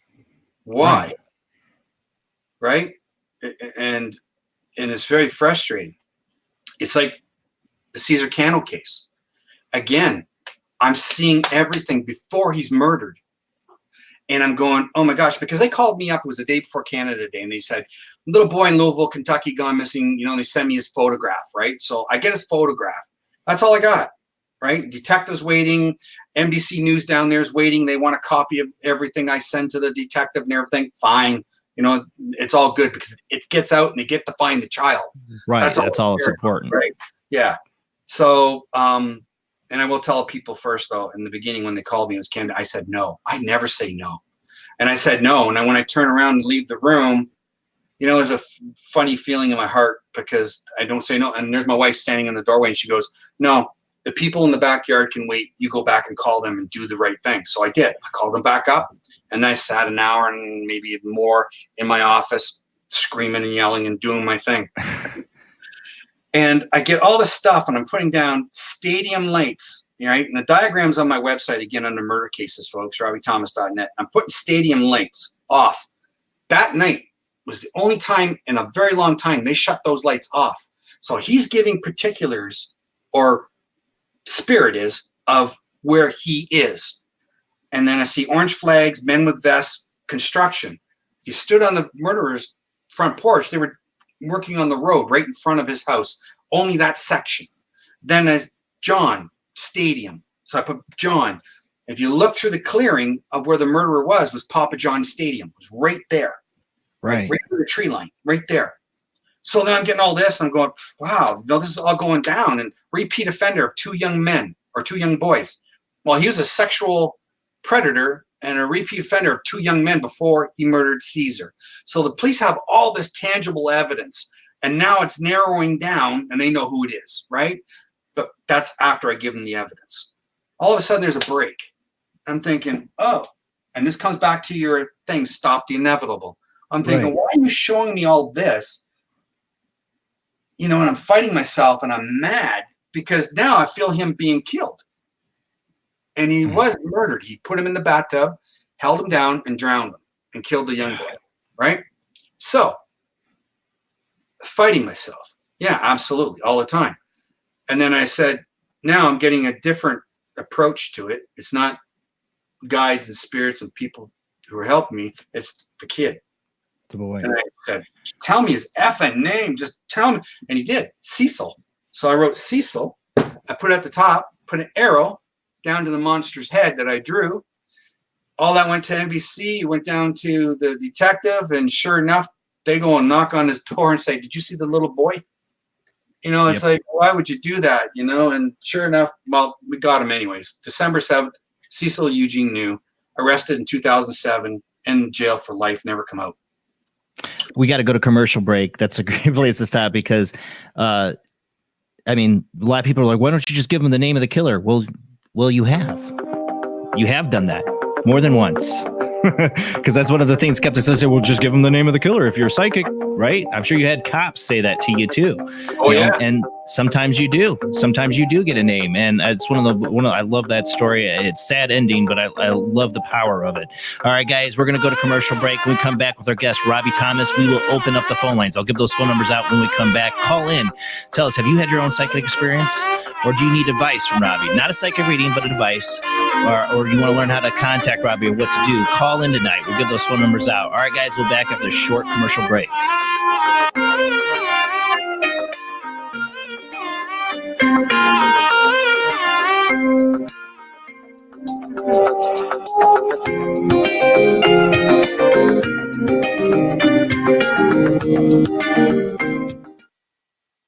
When Alex Gardner is asleep, he has an extraordinary gift. The government wants it, the scientists want it, but to keep it may cost him his life.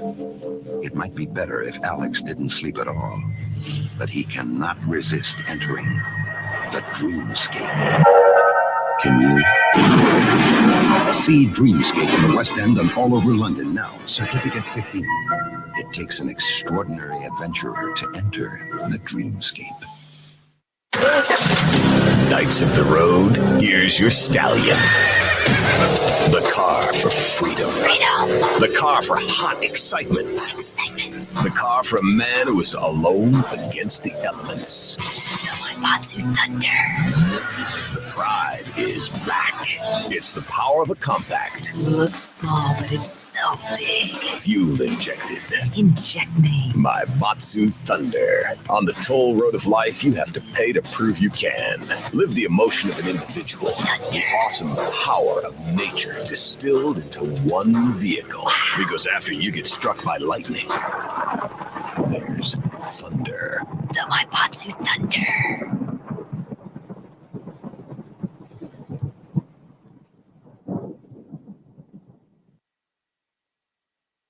Tired of school? Who was Joan of Arc? Noah's wife? Like to travel? Let's go back into history. Let's reach out and touch someone.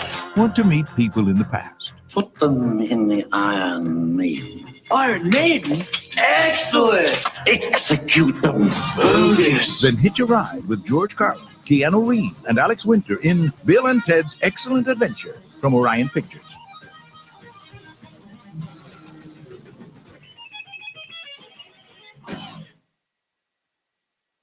Hi, Jill. What are you making? I'm making average noodles for my kids. What are they like? They're distinctly average. This one is broccoli flavour. That is very average. I could barely raise any extreme enthusiasm for those whatsoever. You should try their other flavours like carrot, plain fish and potato. Are they quick to prepare? Compared to other noodles, you mean? Yes. They're pretty average, actually. Well, I might just possibly go and maybe buy some sometime in a bit, perhaps. Yes, I'm sure your whole family will be mildly interested in average noodles. Average noodles, they're okay, just nothing special.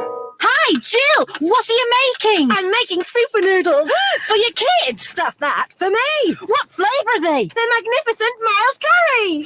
Oh, they are super! Wait till you try their other flavours, like sudden fried chicken, barbecue beef, and cheese and ham. Wow, Jill, this has changed my life! Now I really appreciate the meaning of the word super as an adjective. Mummy, can we have some? Yes! In fact, let's invite the whole state round for tea! Yeah! Bachelor's super noodles, not named super for nothing.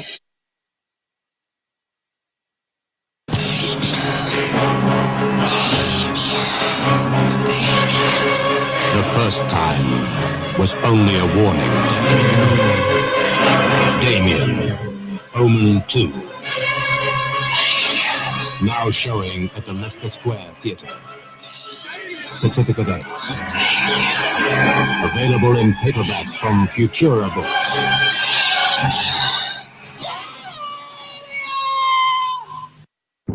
Are you intrigued by Paranormal Talk Radio? You'll love the new Paranormal Radio app from Talkstream Live. You'll find a great selection of talk shows covering UFOs, ghosts, strange phenomena, and much more. Download the Paranormal Radio app now and start listening to the very best in paranormal talk entertainment, including the network you're listening to right now, the Paranormal Radio app, free in Google Play and the iOS App Store. I've seen things you people wouldn't believe. Attack ships on fire off the shoulder of Orion. I watched sea beams glitter in the dark near the 10-house gate.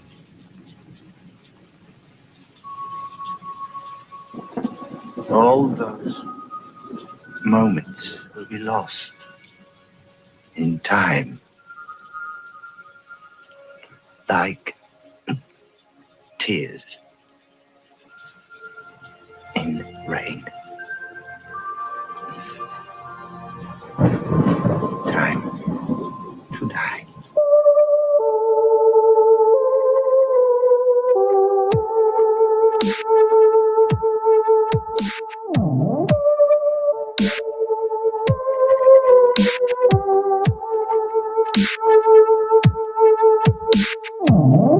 Tonight on Paranormal Soup, we've been talking to Psychic Profiler Robbie Thomas. He's a returning guest we've had. This is his third time on the show. We are going back over some of his older cases, and we want to get into some new stuff tonight, too.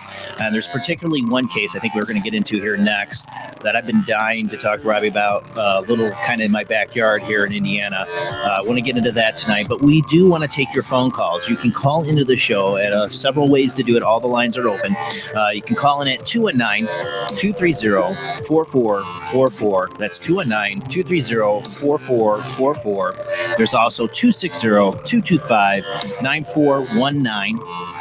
And then there is the Skype IDs, OOJBland, OO, that's OOJBLANDOO, or Skype ID, JBland Paranormal Soup. Those are your ways to call in tonight.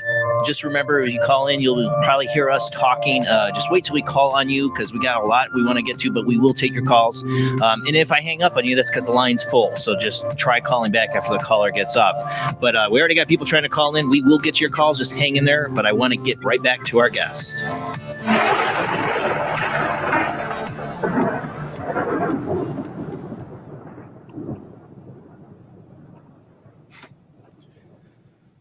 Welcome back to the show, Robbie.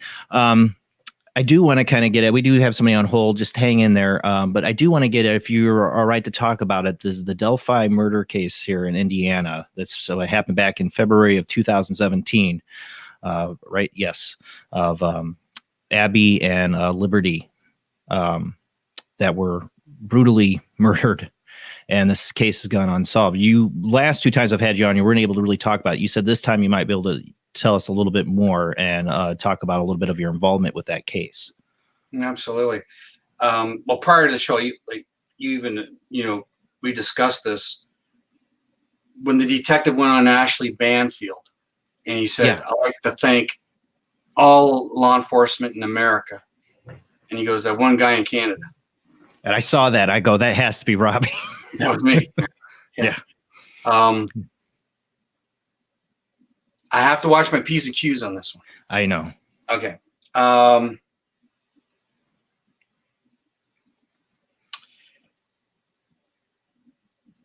Where it stands is it's a window. And when I say it's a window, is the fact that this individual has an, again, alibi, right? If you will. Yeah. We'll use that term. Okay. For whatever. Loosely. Yeah. Alibi. During this 1 hour window. What I have and what Jerry knows is I have hundreds of documentation letters, messages back and forth between him, me, witness. So here you are involved with the suspect. Right?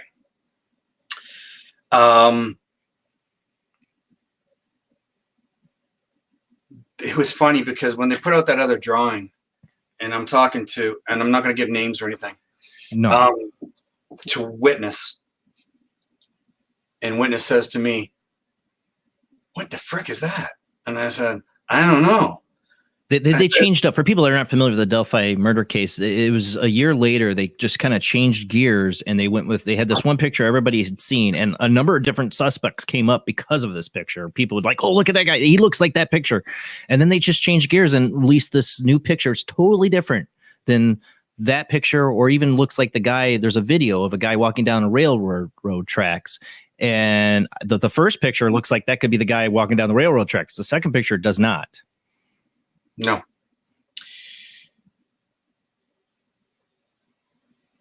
When I spoke with witness, and witness said, my back was to the TV and I heard that audio, chills went down my spine because I know who it is. When witness seen the clothing, witness named all articles, exact names, what was worn. See, one of the suspects that they brought up, I think they had a family member say, "I've never seen them ever own a coat like that," and cleared them. You know, there's been like at least 3 or 4 people that have been considered suspects have been in the media. Right. Can you even say if this one has been? No. Okay. No, hasn't. There you go. Oh, hasn't. Okay. Yeah. I'll take that. I'm thinking back and everything I've written, and you know what I mean? Things that I when I spoke to Jerry on the phone for over an hour, he didn't peep one word because everything in detail I gave, he knew. They knew. There's stuff they know.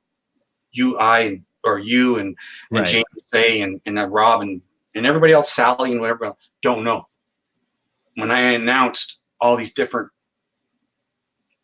parts of this, he was just like stunned. How can a guy in Canada know all this stuff, right? Right. And yeah, so that is the dilemma. When they brought that photograph out, the second one, you said it was like, this is what the guy looked like, and all of a sudden it's a different type image. I told it's witness, different. Yeah, I told witness, and witness is in communicado with Jerry, said, it's not even him. Not even him. Right? Yeah. I said to witness, it's a flushing technique because they said they went on a media blackout for 2 weeks. Yeah, that's what I wondered. Yeah. It's an ego thing. They're going after his ego. Like, Right. we're going to put up a whole different suspect because Right. this person likes their picture being up there. I'm taking it. Right. A little bit I can give you. I'm trying to watch my every move here because I know he could be everybody watching. He could be watching right now, like you said. Yeah. They could be watching. Yeah. And if you they're going to get you, buddy. They're going to get you eventually. Get him. Witness gave information that pertains to being just not Delphi, but Illinois. So other murders. Yeah, you go. My feeling from this, not psychic, just because my interest in serial killers, my wife has always been disturbed by it, but I have an interest in serial killers, that this did not feel like a first-time kill. No. This felt like a kill of opportunity. Yeah, if you're hunting your prey and that's what... If your prey comes walking up in front of you. Yeah. that's what I felt like. Serial killers do. A They murderer, look for opportunities. as you know, a murderer will go in a flight of passion and kill somebody right on the spot. Or if they're mad at somebody, they'll go and get that person, go to them. But they're not going to go to some bridge, some field area, water area, without being the hunter and knowing how to do this. Yeah. Yeah, it wouldn't just decide on a click to kill these two kids out in the middle of the woods if they didn't feel comfortable enough to do it. Right. Yeah. That's all yeah. A first time killer, in a sense, would stalk a prey, for a while as they build up to it. This was a kill of opportunity and somebody that done it before. That's how I felt about it. Yeah. But as you see, all the major so cases, frustrating. I get the call for them, and I know you see Ashley Banfield, but it really does suck. I don't like it. I don't like it. I don't think anybody likes it. Well, we can hope that an alibi falls apart, because that's what. Yeah, needed. It's amazing, because I remember him telling Witness says, "What's in there?" And he goes, "Don't touch that." Next day, it's missing. It's gone, because there's certain aspects of the case that suspect took, right? Yeah, they get close to the case because a lot of times they do this in their backyard. They do this close to home because they want to be able to keep an eye on what's going on.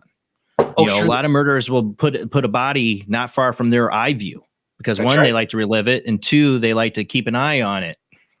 Because who's going to come digging it up? Then they know they might have to hit town and leave. It's funny, you're reading my mind. I get a call. Can I come to Washington? No, first of all, it was Maryland. So I go, yeah, okay, I'll come up Maryland. It was Thanksgiving, November. And okay, so on the holiday, I fly up there anyways for the DSA. The FBI was a CIA agent's daughter that went missing. So I'm working with NSA, FBI, CIA. Talk about pressure. Yeah. Oh, frig. You want pressure? Here's the pressure. I get off the airplane, me and the wife, and we get taken to the DSA's office, the whole pat down and everything, get in there. Here's suspect A, here's suspect B, take a look at them. Here's a map of Maryland, find her. That's what I got. Yeah. And I'm like, I just come off the plane. I'm really tired, haven't eaten, and it's the holiday and the whole situation. It wasn't him. It wasn't the people in there. It was the situation. So, all right, fine. So they take me back to my hotel room, my wife and I get in there. I'm mad, right? And I keep telling people I get frustrated and mad stuff. It's not that type of anger. It's the inside burning because I know and stuff's going to come. So I get the map. I put it down. I take a beer, I crack it open, and I take a big gulp. I put it down. I take my pen. I circle a little road. I throw the map down, and my wife goes, "You're not done." And I said, "Oh, I'm done. I've had it. I'm done." Right? The way they treated us. It's not just that. It wasn't them. It was the whole situation. And I said, okay, fine. And I said, Homer can take a look at this tomorrow and decide, because I already sent him my notes prior to going down there. Always send facts up, my notes, my drawings, everything. So the team already seen it prior, to me getting there. I get there. You go ready? He goes. And I said, yeah. And he goes, show me it. Show him the map. He looks at it. He looks at everybody. And he goes, get in the car. So we go out, get in the car.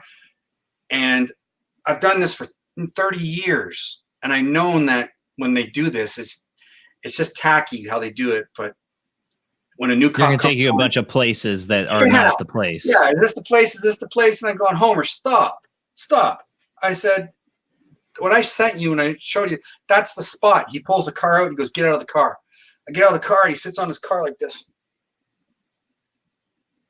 I don't know how you did it. He goes, I've been on that road for over a year. And he goes, nobody knew that. He goes, nobody knew her phone pinged off this tower over here and this tower by Andrews Air Force Base. Nobody knew that.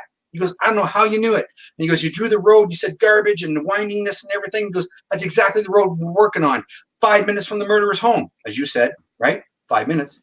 5 minutes so he can keep an eye on and know what he did. On the scene. Right, yeah. Oh, yeah. So, and Homer goes straight out, and this is Homer. He's a great cop, great guy. Tough as nails. He goes, I'm an atheist. And he goes, I just don't believe you. He goes, but it's hard not to because you know everything. And so we get back in the car. He gets a dog team and out there, and they find a bag, right? Flip phones. He's missing tools out of his car. They find tools. They find articles of clothing and stuff like this. I say she's wrapped up in a blanket, red, 100 feet from the road.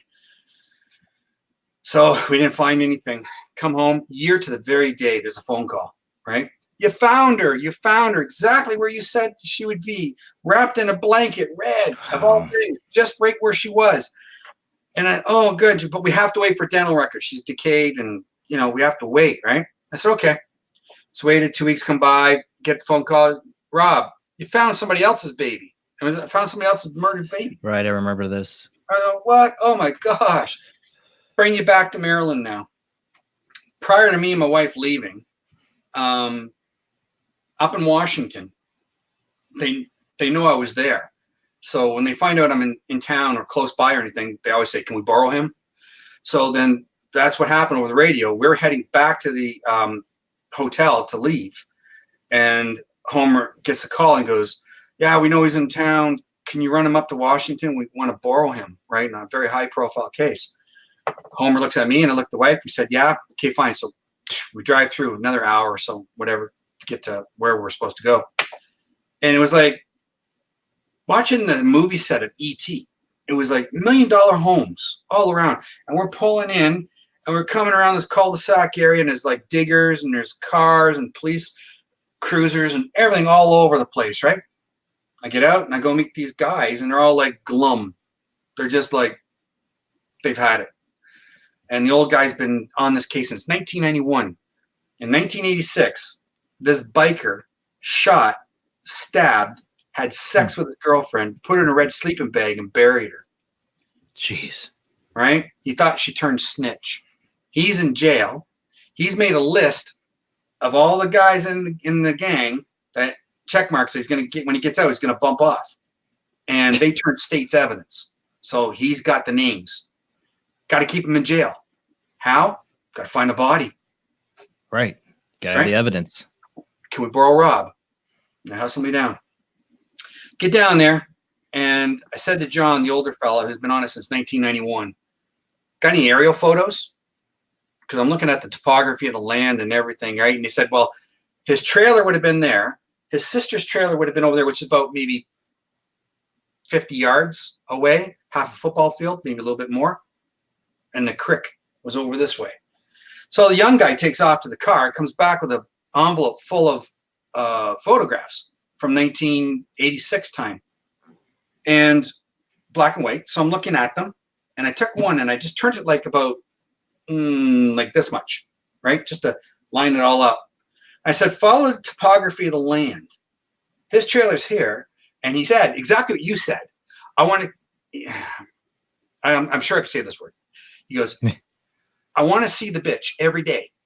I want to keep her in my eyes every day. Right? That's what you said. So that's when you said that this is coming to me. So I follow the topography line and I point over this way and I said, nah, it's over there. Right? They've been digging everybody's yard up and they found bone remnants in this one last place, but that was it. And they sent that to the lab to get DNA analysis on it. He's at a loss. Everybody's glum. All of a sudden that young guy just took off and he ran and John goes, follow me. So following John, Homer stays back there. My wife is back there talking to the other tech. All these cops are like 10 feet tall, by the way. I've never seen cops so big. They're huge. So I'm running over there. John goes, where? And I said, what happened? He goes, but first of all, he goes to me, you have to tell me so I believe you how she was buried. Nobody knows. And this is before we ran over there. And Homer's standing right there. He's got a big grin on his face. And I said, I feel like she's buried with something like a tank on top of her, like cement and a tank. And he goes like this, and he goes, hugs me. He goes, nobody knows that. And that's when the young guy took off. And then we went over there, and he goes, point. He goes, you got to tell me where. And I said, just tell me what happens over time since like 1986 till now of a septic tank, right? Was built over her? Yeah, in the ground. It crumbles, right? It decays. Yeah, it falls apart. Right? It does. So I'm looking right in front of it, and I'm staring right at it. And then there's an iron railing fence that goes about 20 feet by 20 feet by 20 feet. And it's got a couple trees and orchard, and the ground goes like this. Right? And then the house owner is right there looking out going like this in the curtain. Like, don't you dig it up? She don't want her ripped up, right? Because it's digging everywhere. And John goes, point at it again. He goes, show me again. I said, it's got to be right there. Oh, that was it. They won't get the warrant, right? And then Homer goes, rip your patches off. And I show people in line all the time. I say, this is what you get when you work with the officers, right? They rip off their patches when they do good work, and they give them to you. And I got a collection of them. So he rips off the patches, hands them to my wife, which should have went to me, but he gives them to my wife. Right? Yeah, so I get the hug. And it was amazing. So, looking back in hindsight and doing that, when you said murderers like to keep them in sight. Yes. They're a good example. Yeah. They also like to, it's a comfort level of knowing their territory and area. That's why like most killers don't just travel and kill in places they don't know. Sure. They have to feel comfortable where they're at. I want to get to this phone call. They've been waiting patiently on the line. We got 203 area code. Who do we got on the phone line? This is Azariana. Azari. Hello. Say your name one more time. Azariana. You can call me Zaria. Zaria. What a beautiful name. Zaria. What a beautiful name. Welcome. Thank you for calling in. Nice. Thank you. I listen to your show. Try to listen to your show every week. Very interesting guest and very interesting topic. I wanted to share a story and also ask a question to your guest, Mr. Thomas, Robbie Thomas. Sure. Go for it. Okay. When I was about 5 years old, 5 or 6, the place where I lived, there was a wooded area, and I used to go there. For some strange reason, I used to play. And one day when I went there to play, there was a little girl, and I was playing with her and talking to her and everything, and I had gotten her name and everything. But she never went home. Oh. I'm an adult now, so. Yeah. But she never went home, and she shared her toys and everything. And when I would go home for dinner, I would tell my parents, look, I played with this nice little girl. She shared her toys with me, And, of course, my parents said, oh, well, why did you take her toys, bring them back, and whatever. Oh, so you took the toys home with you? Yeah. She would say, here, you take, my doll. You take this home with you. Keep it and then bring it tomorrow, and we'll play tomorrow. So every day at the same time for about 2 weeks, I played with her. And, of course, like I said, my parents didn't believe me and thought I was maybe taking some other little girl's toys. Right. What kid's going to just give their toys away? So one day, yeah, exactly. And one day, my whole neighborhood was kind of in a lockdown at the time because they had found the body of a girl in those woods who was killed.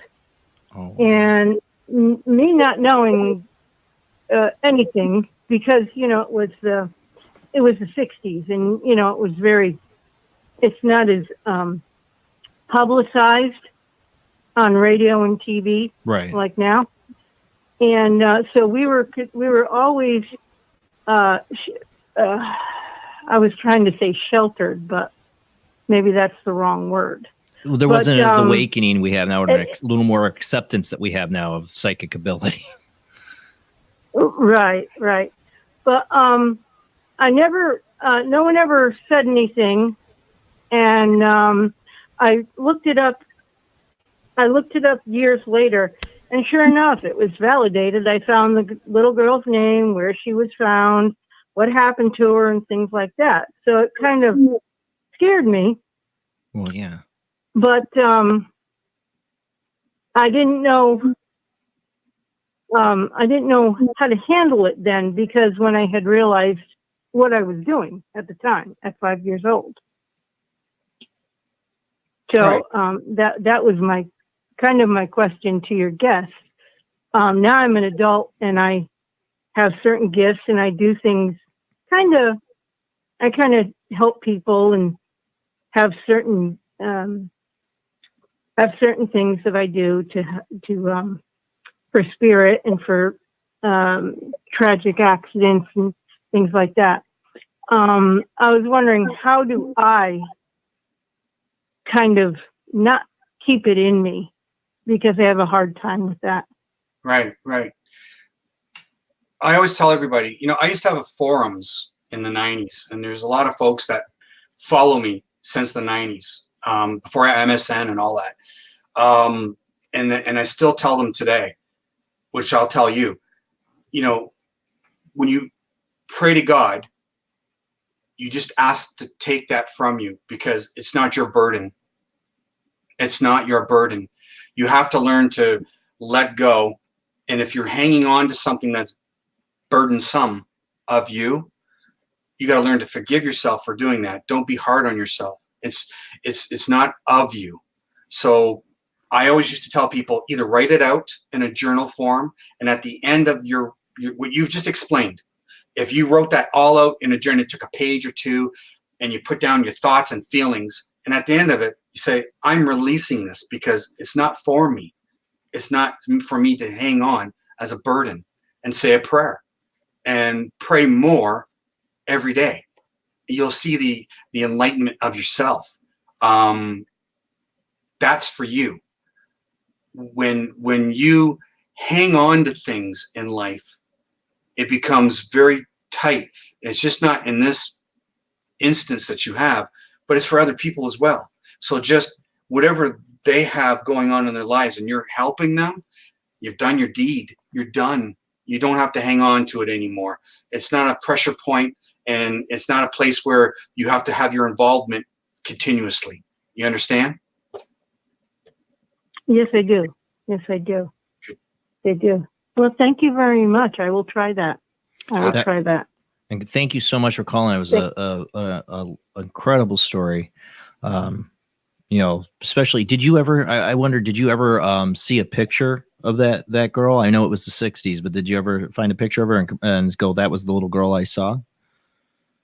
No, they never put a picture. They had a little news article in our local paper, but they never had a picture.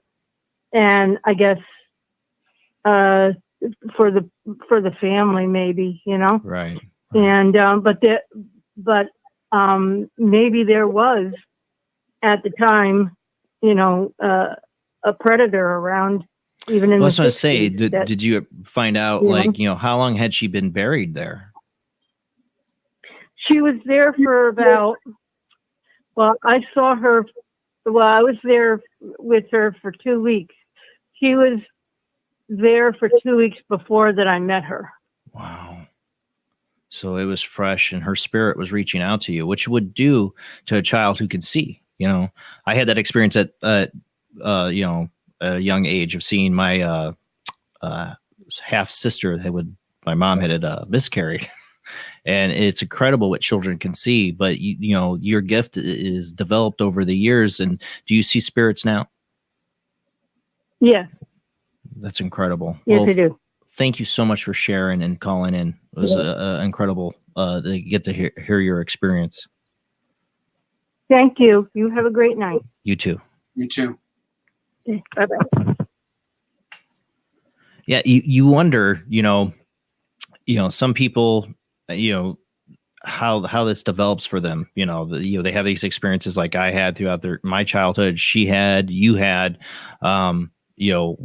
not all kids do, see spirits. All children, they can see spirits. Not all kids do, But some of us, like you, me, her, and others, people in my chat room have had these experiences since kids. What do you think makes us open to it while other kids are not, or adults? Yeah. Let's face it. We get older, we get jaded. And as children, right? And as children, we don't see black and white. We see rainbow. So we're open to everything, and we don't have this prejudice and everything else because we're taught all that.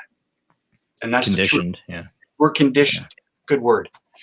So going back again to the forums where I used to teach people, when your child speaks of spirit, keep a journal, write down everything that your child says. Don't emphasize more or less than what they say. Put exactly their wording down, read it with them, involve them in this. And, back in the day, people said, oh, that's silly. You ain't going to do that. It's dirty. Or whatever, right?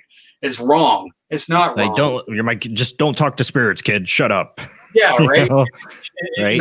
Now we have all the adults who are in their 70s and 60s always asking questions and saying, how do we, this is what you should have done. But now that we're in this condition now, just take it again. Take that journal, write it down for yourself. Put it down, don't exaggerate. Put it down exactly what happened, what goes on. Open speaking to people who are in your family. Go close-knit family members who understand you're going through this, or your children even, or your husband, your wife. Talk about it. It's natural. And this will emphasize on the practice of spirituality and knowing who you are inside, because we all are living spirit. We all have that ability, that emphasis of intuition. I know people say, well, I want to be this. No, don't worry about being this. Just be you. Yeah. Just be in the moment. Be you. Be in the moment. Yep. There's something I've been contemplating doing on the show. I could use your advice on is, we did this group chat kind of thing called Good Talk one time. And we did with Rick Bunch is another friend of mine who's a medium. And we did this kind of like psychic game just to help people develop that want to develop. And it was just a chat thing, but he was doing really good. Like, he had like, try to, I'm going to put a stone up. You have 4 colors, of course, odds, people can play odds, but everybody would answer and then put up the stone. It was really cool. It was actually really cool. And we do a little more intricate, more detailed, like kind of experience. It was a really cool experience. And I want to kind of do that on the show. What would be your suggestion as a good, like we did a live show. We wanted to have like a psychic night. Everybody gets a chance to help develop their own ability. I know, what would be some good ways for people to test themselves? Great idea. Word association. We see it in our everyday life where what are those games they play? Where it's a word association. I'm thinking this, and this is the word, right? There's a good initiative right there. Location. Where am I thinking? You know what I mean? What food? And just keep going different categories, and then people can hone in on. But then, because some people sense things differently than others, right? But then you're going to get into the ritual where you're the type of person who's personality A, and you're going to think personality A all the time, and somebody's going to clue into that, and they'll keep guessing everything pretty much what you got. Right. Follow me? And then it's there's like a profile of you. Right. Exactly. Right. So then they're profiling you. And it's easy to get stuff like that. Mine would be, here's a photo, right, of a missing child, right? Yeah. Give me information. Let's put it all out there and play this. See, I've thought about doing that because, photos to me, photos to me are what my go-to, like the major psychic experience I had, like I said, was holding this photo of a deceased person. Yep. That I had no idea who his name was. And I wasn't even trying to be psychic. It came out of my mouth, his first name. And the person that had possession of this photo was like, yeah, that is their name. Right. Okay. And then and then his girlfriend was like, try to tell me the last name. What do you, I'm like, I don't know why I said the first name, but it was this little inner voice in my head and just kept on repeating Eiler. Right. It's like a whisper. Right. And I said something like Eisler, something like that. And the owner comes back and they said, what's the guy's last name? He goes, Eisler. And they look at his girlfriend slammed her hand down on the table. She's like, "Oh my God," and I'm like, I don't know how I did that. And one of the guy who trained me how to be a paranormal investigator said, we all kind of have these experiences at times being investigators. Doesn't mean you're John Edwards or Robbie Thomas, but we do have the experience. And I took that to heart. I never went down the path of trying to do it, but part of me wants to investigate that power, because I felt like just holding that photograph, I suddenly just linked in. I knew the guy was an alcoholic. I knew his family resented him. I knew they left all these photos and stuff behind because they just were, after he died, they just wanted to forget their father. They were so angry at the abuse they had to understand. He was a vet. And I said, he's got old World War II items hidden away in this house. He hid in a wall somewhere. It's hidden. It's hidden. So, and I said wall, and the person found it under stairs behind a hidden wall. Yeah. 2 weeks later, and found all this World War II vet stuff. She looked for 2 weeks. She was looking because I said that. And I don't know why I said it. It was all just like KB. So like when you tell me you do this stuff, for me personally, that's why I believe it, because I had my own personal experience. A lot of people are like, oh, that's just not possible. Well, I know it is because I did it and I'm not trained or anything. Right. So I'm looking for a good way to test that, like for us. So a photo would be good. Absolutely. A photo of a missing child, a murdered victim, and then hold a session of an hour or whatever you do on your show, and give each individual time to, type in what they think, right, and display their answers, and then follow that case along. And then in the next show you do a week later, you say, you bring up the ramifications of everybody, what they said, if it comes true or what have you. And you say, yeah, so it's working. Do another case and another case. See, the only reason I don't want to do cases is just because cases can take a long time. Like the Delphi murders. We're 2017. Here we are in 2019, and we're still left where we're at. I thought about doing it with people giving if certain people want a reading of a family member, maybe giving us a photo. Yeah. And then that person can verify it, and maybe not get involved in the criminal cases, because that's my thing. If I somehow developed an ability, if I developed my own ability, I still wouldn't want to do what you do. No. I'm fascinated by criminology. I love mine hunters and John Douglas and the profile. I love all that stuff. I really do. But I also respect it. And I know how much you have to put yourself on the line when you're dealing with these cases, and how important it is that you get it right. Yeah, that's just it. Getting it right is the word. It's not a game, It's not. I mean, I'm just trying to reflect in again to the book itself before I get into more case. Well, let's look at this one. It was just a recent case. It's not in the book because there's more cases that I've been doing since. Right. Volume 2 is coming out, right? Oh my gosh. It could. Yeah. Here's the problem with Volume 1, Volume 2, folks. I signed a contract and with Emmy Award-winning directors. So when you do an exclusivity contract, that means they own you and everything you have. So, oh God, Volume 2's on hold so that Rob can, not them. You know what I mean? It's my work. It's me, not them. So you'll wait. Yeah, I'm going to wait. All right. So this case, sorry, go ahead. Yeah. So the Lucas Hernandez case in Wichita, everybody knows about the little boy when it was a very high profile case. They had Texas EchoSearch out. They had, oh my gosh, all kinds of people searching for Lucas. And in the interim, I get a call. Can I help? And I said, absolutely. So I got a call from a dog team, and then I got to speak to the detective. The detective gave me permission to speak to any witness I wanted to speak to. Wow. That was great. Yeah. So I don't know if you're playing music to go to a commercial or what we're doing. No, we're good. We don't go to commercial for another 20 minutes. I sent you a photograph. Yeah, Rob, in the World Web folder, you'll find the Lucas missing person, and then there's a map. Yeah. I'll get that up on share screen. Yeah, absolutely. So I'll describe as he's finding that. I'm at home. They're asking me, can I pinpoint an area close by? And I said, yeah, Pawnee. A Pawnee? Like they're saying pawn shop, and I'm saying, no, like Pawnee. And like so Indian? sure enough, 10 minutes in the radius is Pawnee Road. Wow. So, right? And that's where the aunt lived, right off of Pawnee Road, right? So I'm leaning towards the aunt, right? There's the beautiful little boy, right? God. Yeah. Yeah. Yeah, sad. So I give more information about the Air Force Base being right there. The house where I forget her name. Look at that. Glass. Her last name was Glass. They found her shot. She was shot. What woman shoots herself in the head? You know, psychological profiling. Women don't shoot themselves, right? No, Especially not usually. High-powered rifle. And it's just so funny that the house statistically, they don't. It's a statistic. Right. So the circle is where the aunt lived, the yellow, right? The red dot over there by Easter, that's where the family lived over in that area. There's McConnell Air Force Base and ran in between. So I'm in Canada. I'm giving all this information.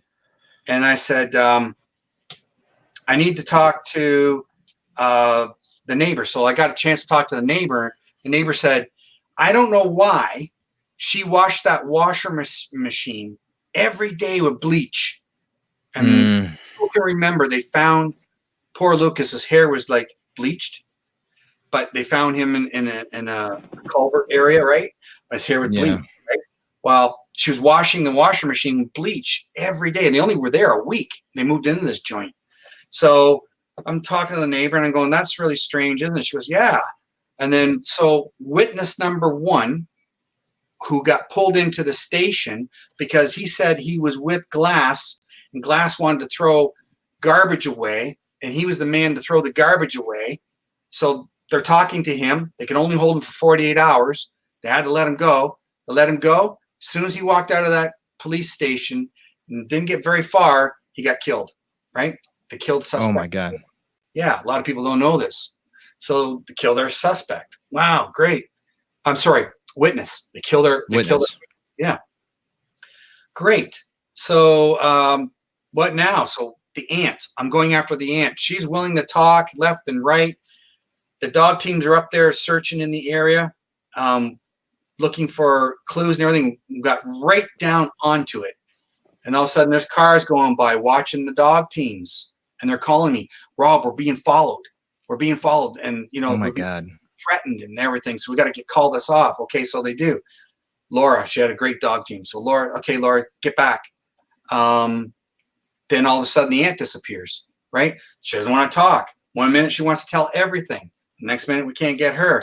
And then they had a private detective go up afterwards who was the father hired him, and he went and he found Lucas.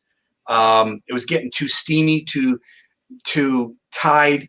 That whole area is a cesspool for human trafficking, drugs. I was going to say, yeah, and the way they pay for things up there are through like cards from Walmart and stuff like that. We found a bag gift cards. Yes. Yeah, we found a bag full of gift cards, amounts of money, like was tremendous, floating in the river, and that's where witness number one got knocked off because he was giving us, the information. Yeah, crazy. But that's the Lucas and Hernandez case that was just as recent. I know the gift card thing because I work retail, and they do that for retail theft. They return stuff to get the money on cards and sell the cards. Like here's a $400 card to so and so store. You get it for $200. But they use that because it's non-traceable. It's separate within the company, and they don't have to worry about bank records or anything like that. Right. So they use these shopping gift cards and Visa gift cards and all that stuff. Oh yeah. And let's get on the topic of human trafficking. We're going to be going to commercial break here in about 10 minutes, but human trafficking, it's become big in the news in the last couple of years. It seems more people are becoming aware of it. And to me, it's 1,000-year-old or more, or even more. It's an old evil crime that's been going on for thousands of years. Yes. And it's incorporated into all societies, and it's a secret underground thing that's been going on longer than law enforcement, so it's a massive thing to try to uncover. And it's like tentacles everywhere. And it's no one organization. It's evil people doing a lot of evil things to children. And you've had to run across that so much. Yeah. Prevalent in every city. I'm going to hold it up because I want folks to see this. This here, I wrote a chapter in this book. And this book is about social media in your child and how human traffickers, they prey on your children. It's in here what to do. It's in here to educate yourself and your child. People go, oh, it's okay. I got a handle on it. Even in my own town, people don't have a handle on it. I mean, there's girls going missing. And, there was a lady who made a post yesterday or today. I can't remember. And I commented on it. And I said, she goes, it seems like it's everywhere. I said, well, it is. Don't you remember they found the girl on the Golden Mile, which is in my hometown, Sarnia. She was held under her will for 2 years in human trafficking, a young girl. Yep. And the two guys, they arrested them. I said, you remember Noelle? She was taken by 2 sex fiends and she was murdered. That was just a few years ago. I said, it happens in our city. It happens in every city. Everywhere. I've gotten girls out of the sex slave trade. It's in the book. I'm sure you got families that contact you. It's like, our daughter went missing, and you know what they're doing, and you know where they're, and you help them find them. But that getting them out of it is a complete hell. As a parent and somebody who has a little bit of knowledge of law enforcement and the evils of society, it kills me. Like I've been accused of being a hover dad. Yeah, I'm not going to change. And it's killing me because my son's got a field trip coming up here and I have to work. Every field trip I've been on, or my wife has, and both of us have to work. I cannot get it off. It's killing me because now I got to, I'm going to be worried the whole time he's gone because he's, out in the open, and people are like, oh, you got to no, you don't understand how evil this world can be and how evil people are. I'm not scared of ghosts or demons. I'm scared of people. Yeah. That's what we're scared of. My daughter's 21. She's in college and I tell her, don't talk to strangers. I mean, she's 21. She goes, Dad. I said, run. Dad just knows. Dad, just don't talk. Well, Dad's seeing evil all the time doing the work you do. Like I said, folks follow me since the 90s in my Robbie Thomas forums. And one lady said to me, she called me up. She goes, my daughter was taken in the sex slave trade right here in Kitchener, Ontario, Canada. And she said to me, the detective is at odds. He doesn't know what to do. So I suggested you, and he said, yes, talk to him. So this was a Thursday, and I'm talking to her on the phone. And I said, you got to follow everything I say. Just do what I say, and we'll get her. I said, they're watching your social media. And she goes, okay. And then she goes, what are you doing? I said, you write this out. And I told her what to write out. She goes, I can't. I'm in a conservative family. There's no way my family will disown me. And she got into an argument. She hung up. I'm going, oh my gosh, your child comes first, regardless of who thinks what. Screw your family. Right. We'll get over it. Yeah. So the phone rings on the Friday. It's her again. And she goes, okay, I thought about it all night. She goes, and Kim, and her name's Kim Flewelling.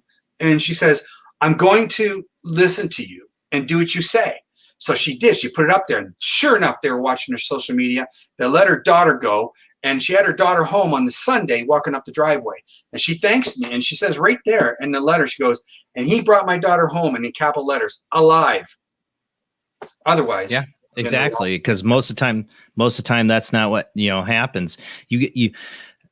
We get into the sex trade, the sex slave trade that's going on. And then there's also, again, how many times you run into the serial killer aspect too. People that are getting away with murders for years. And they say right now, statistically, there's like 50 serial killers working in the United States. As a psychic, how do you feel about that 50 people number? Do you think it's more than that? Delphi number 1. Yeah. I think it's when they say statistically 50 serial killers working right now in the United States. I'm like, I bet way more than that. Way more than that. Let's just, it's funny when you say that. I'm looking up in the sky and I'm just thinking, let's just say Chicago, right? Just because a guy's a drug dealer and he offs 10 people, right? In different times and intervals throughout the year, 2 years, whatever, he's a serial killer. Yeah. Right? So there's exactly thousands of serial killers out there. Yep. Thousands. It's not about motive or anything. It's about, what they do. And they kill multiple people. They do. Some have sexual motivation. Some have profit motivation. You know, my town, LaPorte County, we had one of the first female serial killers, Belle Guinness. And this is 1908 is when she burnt down her house and faked her death and left town. That's what most people believe. But she killed like over 40 guys or more. And yeah, it was a profit thing. She was inviting these guys, a lonely housewife or lonely farm wife that needs a farm husband to take over things. And then she'd take their bank accounts and do everything, you know, to just milk them for everything they got and then kill them and chop them up, feed them to her pigs. You know, folks, that was 1908. Yeah, right. That's that far back. So can you imagine 1908 and then now, right? And the populace and the crazy. The monsters were breeding. Yeah, right, exactly. So, I mean, folks, you know, in the chat room, you know, I know you'll agree with me. We see it every day in the news. Nurse kills 10 patients by giving them too much. Angel of death. Yeah. Right. Or, you know, you see, you know, this other person over here who's had 10 children buried in his backyard. Guy up here in Toronto, MacArthur, he had 15 bodies in his planters. I mean, when you're talking, it's only 50 people. No, it's thousands. They're all over. Just like sexual predators. They're all over. Government, police officers. You know, I can go on and on and on and on and on and on. Corruption. It's all there. It's all there. I've seen enough of it. I mean, it's crazy. And you're not done seeing it. I'm not done seeing it. I did a benefit for Make-A-Wish Foundation for sick children. Everybody knows what Make-A-Wish Foundation is. Mm-hmm. And so I'm there presenting at I think it's called the Hamilton House, and we had the rescue mediums that were there from TV. I do my presentation. The person who put it on seemed kind of off to me because they were doing it for Make-A-Wish. Weird. I get home, the husband, you know, gives me a call back. It's in the book. It's in the book. And he says all this stuff to me, and I'm thinking, oh, I just want to snap your neck. I want to come down there and just break your face, right? And he's telling me that they got this girl chained in the basement. But here's the gist of this whole story. I'm working a case of a lady. Her daughter was hung 100 feet from the police station in Brampton on a swing. She couldn't have done it herself. She's just a frail little girl, right? The boyfriend did it. So she's hung, and I'm doing that case. And then now I go down to do this benefit cities away. And then the lady says to me, her daughter's taken away and to the sex slave trade thing, they think, right? I'm thinking I'm putting one to one together now. And Paula, and I got to talk to Paula, and Paula, that's the mom. And she says, you know, describing her daughter, and it's the exact same thing this guy's telling me on the phone, right? About that he's chaining up some girl. How did all this come together that now that this girl's chained in the basement being used for rent? So the girl who was using it for rent was AWOL from the American Army. And she was over here doing illegal activities, having a girl chained in her basement for sexual preference to pay her rent and money. And so I go down back to the city to meet this guy, and I'm in a diner with him. And I'm sitting across the table from this guy, and he's telling me everything. And that's when I wrote. Why? Yeah. Why? Right? Why? Right? Because I don't know if he thought it was on to him or what, but he just confessed the whole thing. And I was going to snap his neck then, right? So we eventually got him to talk to her, got her out of the basement and got her back home to her mom, Paula. And I said, Paula, we're going to call the cops now. Go after her and get her in jail. Paula goes, I can't because my family's dirty. That's the reason why she didn't go after them, because her family's dirty. So everybody has skeletons in their closet. I understand that. You know, and some people. Yeah, but then they're going to grab somebody else's daughter. Right. So, yeah. And that's selfish of them. We got to go to our last commercial break here. That makes me so angry, though, because that means like, well, we don't want our family's dirt to come out, but, you know, they can keep going on kidnapping women or girls as sex slaves. But, well, we don't care about that. I would be so mad. But we'll talk more about that when we come back from commercial break. The phone lines are still open, 219-230-4444, 260-225-9419, or Skype IDs JBland 00 or JBland Paranormal Soup. Call in. We have one really amazing caller. If you've had your own psychic experience or want guidance on how to develop your own, Robbie's the man to talk to. And also, if you have a case you want to bring up, maybe Robbie's got some input on it. I don't know. We'll see. But call in. We'll be back with a short commercial break.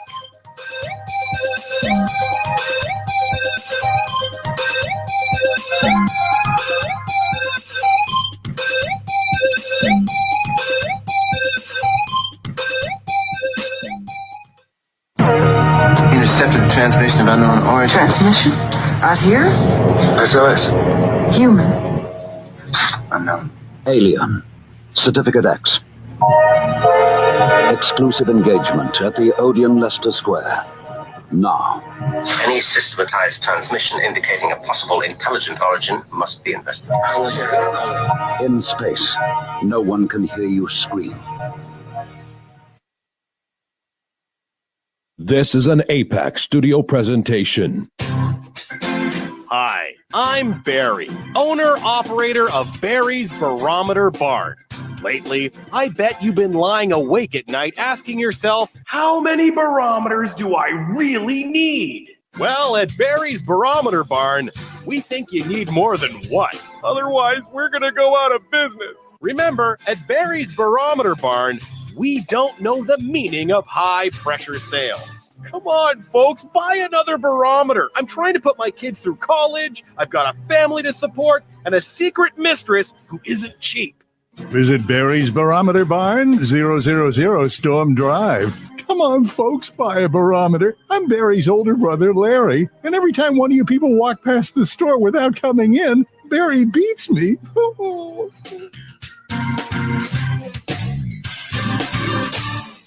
This has been a presentation from Tim Morgan's APAC Studio. For more almost professional amateur comic studio content, visit the APAC YouTube channel. Search APAC 2002. That's APAC 2002 on YouTube. Of the second kind, physical evidence of a UFO. Close encounters of the third kind, contact. From Steven Spielberg, the director of Jaws, comes one of the most ambitious and unusual films ever made. And what you will see has never been seen before. It's a cosmic mystery crossing what many scientists believe will be the next threshold of human experience. It is called Close Encounters of the Third Kind. It begins in an Indiana town and leads to one inescapable conclusion. We are not alone.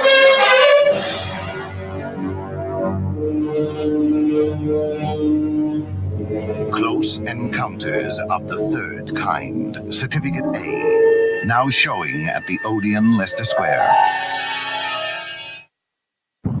Are you intrigued by Paranormal Talk Radio? You'll love the new Paranormal Radio app from Talkstream Live. You'll find a great selection of talk shows covering UFOs, ghosts, strange phenomena, and much more. Download the Paranormal Radio app now and start listening to the very best in paranormal talk entertainment, including the network you're listening to right now, the Paranormal Radio app, free in Google Play and the iOS App Store. Phantasm, the film that puts the fun in funeral. And as for a fiendish story, it does have a burial plot. Come prepared to scream, because if this one doesn't scare you, you're already dead.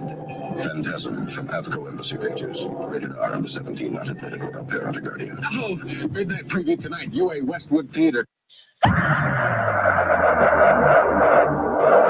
If you are interested in discovering the truth about the paranormal and want to hear from leading researchers in the field, join Justin Brown on his 3 weekly shows named My Paranormal Soapbox, Necromancer Live Show, and the Supernatural Symposium, live on Facebook, YouTube, and InterfaceDiv.net.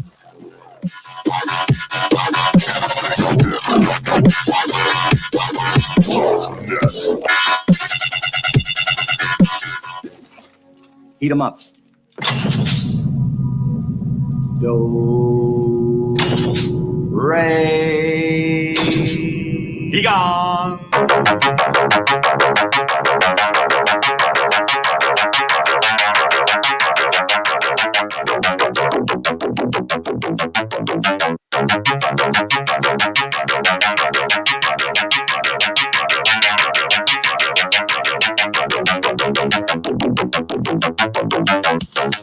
Tonight, we've been talking to our guest, Psychic Profiler Robbie Thomas. This is his 3rd time on this show. I really been looking forward to this, and boy, did time go by fast. We're in our last half hour of the show, but so many more cases that we haven't even got to that Robbie's been worked on in this book. New cases I know we want to get to, we want to talk to here in this last half hour. But I want you guys to think about it. Imagine having an ability that keys you in on information, and then having to take that information to a family or to the police and put it all on the line to tell them, I know who the killer is, or I know where you can find the body. Imagine having that kind of knowledge. That's a lot of pressure to do and a lot to put your name on. It's an amazing ability Robbie has, and we need more acceptance of this ability. We need more, in my opinion, we need more people to be able to do what Robbie does, because there's so many cold cases. There's so many ongoing cases. There's so many cases that happen where a person's missing and could be found and saved, like Robbie has done. We need more Robbie Thomas in the world, and that's hard. It's hard to find that because there's a lot of fakes out there. There's a lot of people that maybe have a little bit of ability, but not this kind of ability to do this. So if you think you have the ability, you want some advice, call in. Maybe Robbie can give you some advice. He's already given some really great advice tonight. The phone lines are open, 219-230-4444. You can call in at 260-225-9419. And then we have the Skype IDs, OO-J-Bland, OO, and J-Bland Paranormal Soup. Now, I saw somebody saying they were from Australia and about calling in. They didn't have Skype. I don't know if the phone lines are toll-free if you call in from Australia. I couldn't tell you. I don't think they are. I think you do have to pay. But you could try Google Voice as well, 260-225-9419. You could try that line. I don't know. That's Google Voice. It might not charge you. I have no idea. But call in. Tell us about your experiences tonight. Talk to Robbie Thomas while we got him on this show, because he's a busy man. And let's go ahead and get right back to it.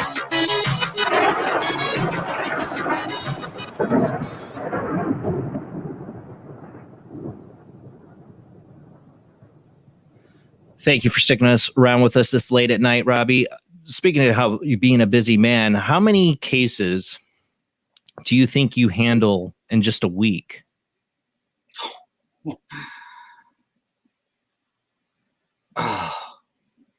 Probably, I set myself time. I have to give time. I'm looking back at, I'm going to give you two parts of my life. Let's go back when I was younger and eager and just jumping at everything, wanting to help. Everything and anything. I mean, I did a show on which I'll never do again. And everybody knows Dave Schrader, right? Okay. I did 5 murder cases on his show. Kaylee Anthony was one of them. And everybody knows Kaylee Anthony. Casey Anthony? Or Casey Anthony, sorry. Okay, that's what I thought. Okay, yeah. It's late at night. My butt hurts from sitting in this chair for so long because I feel like I'm on my motorcycle gone for like an hour ride, and it's like I got my ride butt on. But anyways, yeah. There was aspects of that case, and oh my gosh, there's so many more. Then coming up to now, I only do at most 2 cases a week because I'm very thorough in what I get. And there's a lot of conversation that goes on between where I'm sitting right now, doing my report to the detective, talking on the phone, clarifying everything, him sending me notes, me going back over it, talking with the family, back and forth. There's good 2 days, 3 days right there, 4 days, right? And then on to the next one. Do I give myself time? I absolutely do. I'm in the gym every day, pretty much. I'm on my bike all the time. I'm fighting with the wife 24/7, so I'm doing good. Well, I should put it this way. It's not how many cases do you actually proceed to take on a week, but how many cases do you think you come your way a week? Oh, come my way? This week alone, like I said, 10, right? That's what I should have asked. How many cases are coming your way? I know you wouldn't take them all on at once, but that I've seen 20. I've seen one day 10. When you do a show like this, all of a sudden, tomorrow morning I'll have like 5, 6, right? When I do Coast to Coast, or if I'm on NBC doing a 1-hour television special, it just lights up. So I got hundreds of people waiting, but I can only be me and only do one at a time. That's yeah. We're here, I'm filming in 2017, and we're wrapping up the CoExistence tour in Virginia, I think it was.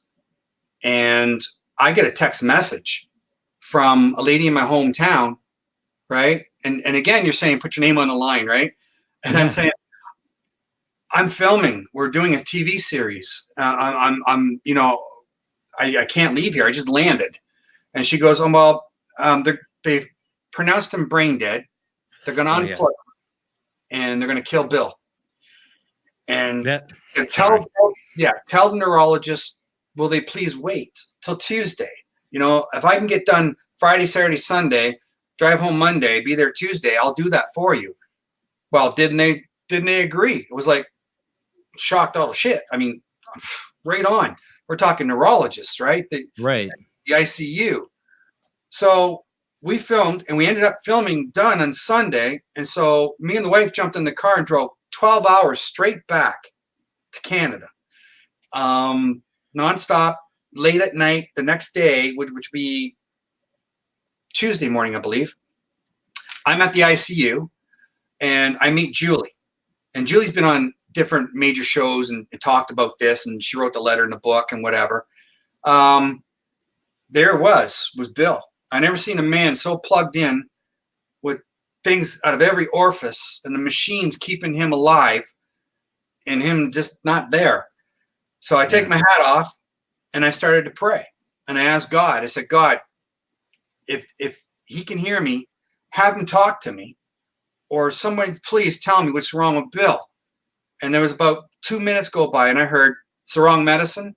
My brain's swollen, and it's going to take time for me to heal. So that's Bill. Yeah, that's what I'm saying. I remember the story. He's telling you he's in this comatose state, but you're hearing him say me. Yeah. You know, that's what I found really interesting about it. Sorry. Yep. No, that was him. So then I come out of my prayer, and I turn, and Julie goes, oh, it's not good. And she's crying. I said, no. And I hugged her. And the ICU, the door behind us, everybody's looking in. And then they're just like calm and just staring at us, right? So I tell her, I say, tell the doctor it's the wrong medicine. His brain's swollen, and he said he needs time to heal. And so I leave, and an hour goes by, maybe a little bit more, and all of a sudden my phone lights up, and it's her, and she's saying, the poop hit the fan, and the ICU's all up in arms, and they're saying sorry to me. And I can't believe it. I went out in my car and I was crying, and I come back in, and the doctor looked at the chart, and he goes, oh my gosh, pull the IVs. It's the wrong medicine. And then they checked, and his brain was swollen. And he goes, the best they can hope for, he'd be a vegetable at the hospice. And I said, nope, he'll be alive. You watch. Sure enough, Bill's like you and me. And he eats dinner, and he goes and does his thing. He's a normal human being. And but if you hadn't been there, he wouldn't be. He'd be dead. That was intervention from God. None me. Well, I know you asked for God, and God, it came from God. I get that credit. But I'm saying, if God hadn't come through to you to get you in that spot to give that information, he would be dead. You know, I say it's Julie and the love for Bill. That's what got me. Yeah. That's what got me there. Her love for Bill, and Bill not wanting to just be unplugged and killed. That's what I say love's an energy. I felt some really psychic things through love, like just the feeling of love. I swear information passes that needs to pass through just that feeling of love. I know that's a flaky thing to people, but it's a feeling. I can't even describe it, but you get a sense of things you need to know in those situations, those crisis situations when everybody's heart is pouring out. They want their loved one to be better. You get senses of information through that love. Like it's God's in love. That's what I always say. If God's anything, it's a force of love. Yeah. And her love for her husband. I love that. That one was in the book too, wasn't it? I remember that story. Yeah. That's in the book too. Absolutely. You know, the funny thing about that too, there's a little side note to this story. His mom came in. She's a petite little beautiful elderly lady. And she hugged me, and she had the strength of 10 men. I seriously could not get this woman to let go of me, right? And she says to me, thank you. But she did not know I was there or what I was there for. She didn't know who I was. That was strange, right? And then, so she didn't even know that you were a psychic, or you helped save her son. She just knew she had to hug you. There's something more bigger at play here, because that's what I think. Right. Because in the book, if I can pull it up for everybody real quick. I want everybody to read this. I'm going to pull this up here, because in the I'm going to find it. Oh my gosh, I can't even find it in my own book. What ended up happening is when Bill got better. Okay, it's down this way. When Bill got better, it was just about less than a week, probably a couple days that went by after Bill got better, and they got him home from be able to get out of the hospital. I don't know if you guys can see that, but it's a memory of his mom. Oh, she passed away. She passed away just a few days afterwards, and she grabbed me. It was like there was something there, you know. Well, that's the way I picture it. My brain works, my imagination. That a lot of the way these things work with it is you finding a child that's missing or finding a body of a person and helping bring justice. So there's people on the other side, their family members on the other side, your spirit team of people that are all little investigators and working to try to help you and try to get the information to you and bringing you and putting you in the right spots, meeting people, not just giving you information, but like synchronicities. I'm sure you've run across. And everybody has in life these synchronicities. I know that spirit. I know spirit works that way. They're able to pull off some crazy synchronicities. Yeah, for everybody. Absolutely. Absolutely. And that to me, it's an amazing thing because, you just don't know how they can line the cards up like that, the way they bring people together and make things happen. I truly believe there's a power of our loved ones on the other side. They're wheeling and dealing on the other side to make things happen in your life or to help you, Robbie, do what you need to do. Well, let's face it. We don't know everything. And, if I know this much, I'm happy. You know what I mean? And if I can learn from you, from Jamie, from Rob, or from whoever, I'm even more happy. So it's just the fact that we are all spiritually tied. I call it the genealogical tie, and that's how we all are, and it's the truth. Proof's in the pudding. There's over a dozen cases in this one. You know what I mean? I've been at it for 30 years. And I haven't even touched upon, other ones. It's amazing. There's a lady on my Facebook who follows me too and their family. And I went down and I did this case. The boy was a bright young man. And he was going to be a doctor, I believe, in university, right? First Nations young man. It was Christmas Eve and he went missing. Wrong place, wrong time. This guy gets out of jail so you can see and he's at a party so you can see what's happening, right? And I go down and I stopped the post lady and I said, there's got to be, first of all, I'm driving. I get down in that city. I'm not knowing where this house is. And I pull in with my wife and I turn the car like this, like I turned it like this into the driveway and I stop. I'm looking ahead now and I got the phone and I'm texting the aunt. And I said, send me a photograph of the house, will you? She does. I look up and I'm parked right in front of the house. Spirit put me right there. Parked exactly in front of the freaking house that the guy went missing from. Right. I'm going, oh, wow. So and I see a post lady and I said, there's water hereby, right? She goes, yeah, just down there, take a right, then take a sharp left, and the dock is right there. I go down there, I see him in the water. And I said, he's right there in the water. Well, the OPP, and you can see it's on Google or YouTube. They take a drone for Brandon Sands and they fly a drone over top of the water with heat-seeking cameras to take shots to see if he's in the water. Well, we all know when you die, you don't pump blood. You're not hot anymore. Right, you're cold. And I don't know why and they put divers in and they just must have missed them.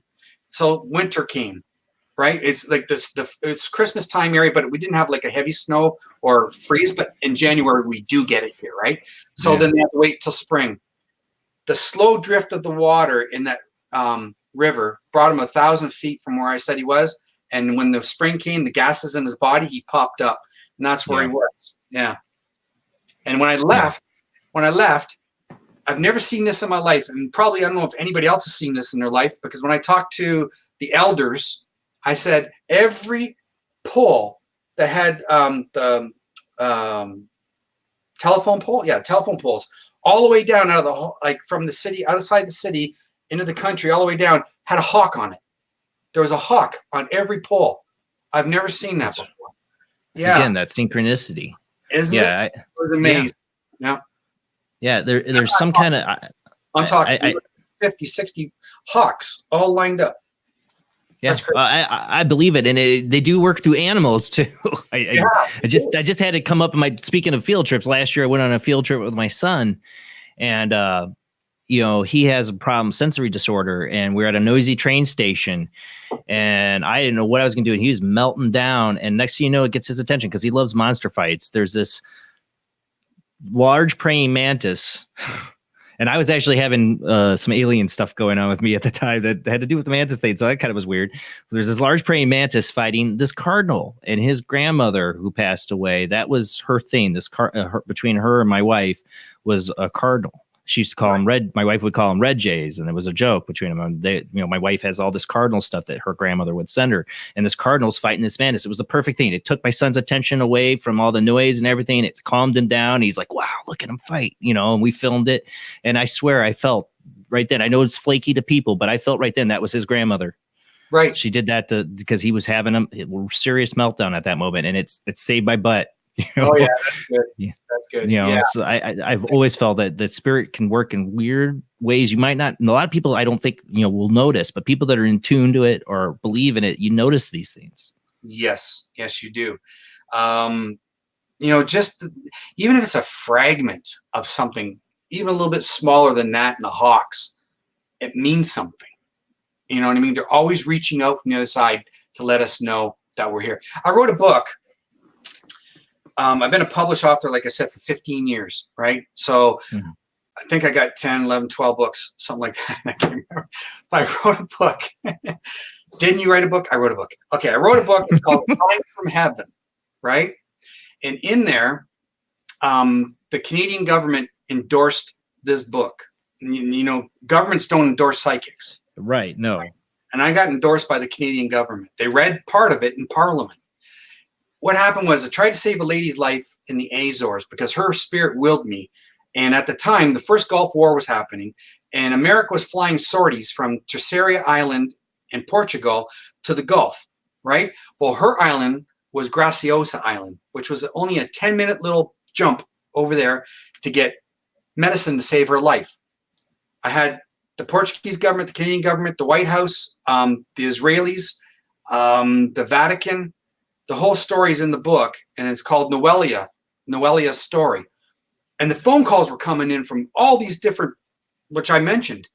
And the Israelis didn't want me to speak about it, because they were tied to the sorties. Senators slammed their phones down on me, told me if I was a taxpayer over there, they would help. But Senator Bonner, of course, right? But Senator Bonner from Michigan jumped aboard, helped me. Spence Abraham was kind of on board, told me about Roger Galloway.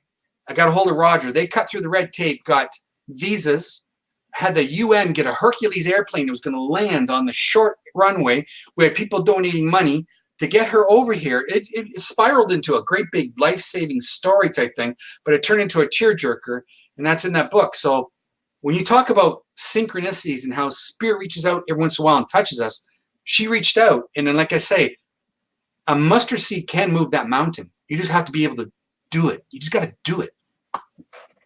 You have to recognize it. That's what I tell people. You got to see the signs around you. Yep, absolutely. And that's the thing. So many people are like this on their phone.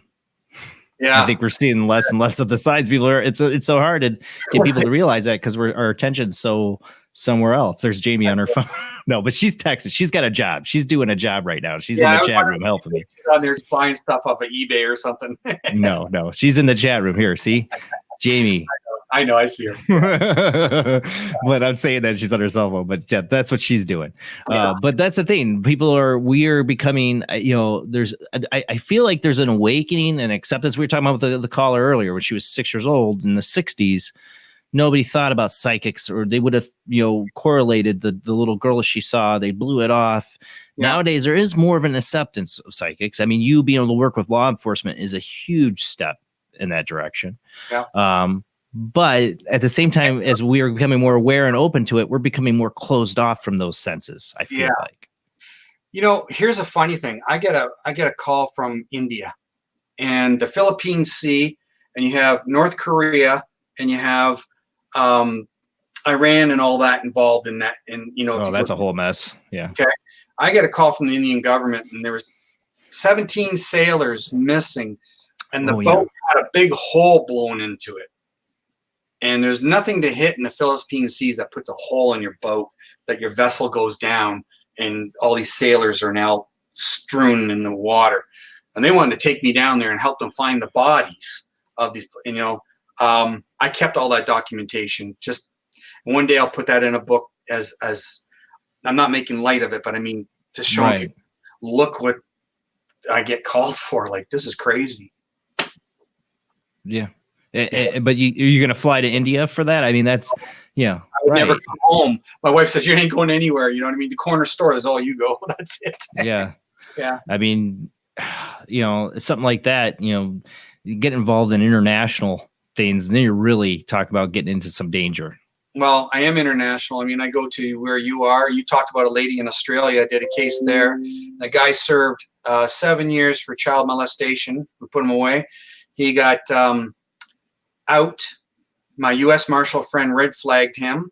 He got out, I think, 2 years ago, back to Utah here, and he was wanted for sexual predator in Utah, and he changed his name over there. That was a weird case, but I knew that the daughter was watching, and I got him on Skype, and I had him type. He would never type. He typed it out, and he goes, I don't care. She's not my real daughter anyways. And I kept going. And the authorities said, keep him going. So I kept him going. She admitted everything there. She was watching, and she opened up. She opened up like that. He served 7 years there. Yeah, and I think a lot of people would know him, I think, because he used to have Ghost Radio Australia. So if anybody out there in Australia, you're talking, that's the guy, Ramses. He was in jail. Dirty. And another thing, too, about Australia, a lot of folks are tuning in from Australia. You're Sensing Murder. I was the first original cast member in that show. They wanted all my cases, and I wouldn't give them my cases. But then they got Deborah Weber, Anthony Grzelka, and oh my gosh, I can't remember the other two guys, a girl and another guy. But I wouldn't go there. And there was a lot of weird shows. They wanted to take me down to Japan, and they wanted to do a show in Japan. But get this, they're a little, we all know how Japan is. They got some weird shows. We know that. I'm to go on scene. This is how they told the premise of the show. I'm to go on scene right away when a person is shot and dying, and I'm to That's ridiculous. As they're dying. That's ridiculous. What kind of freaking show is this? Japan and their society and the way they view death is different than we do here. That's true.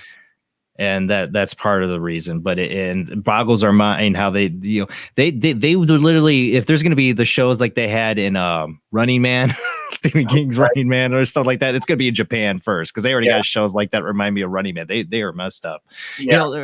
One case, I think I brought it up probably one of the times you were on before. Did you ever look into the Elisa Lam case? That name's familiar.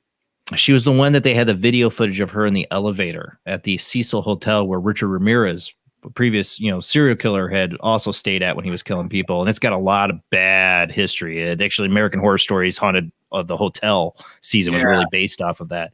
But she was the one that they found her body in a water tank. She'd been there for weeks. People were literally bathing in her fluids.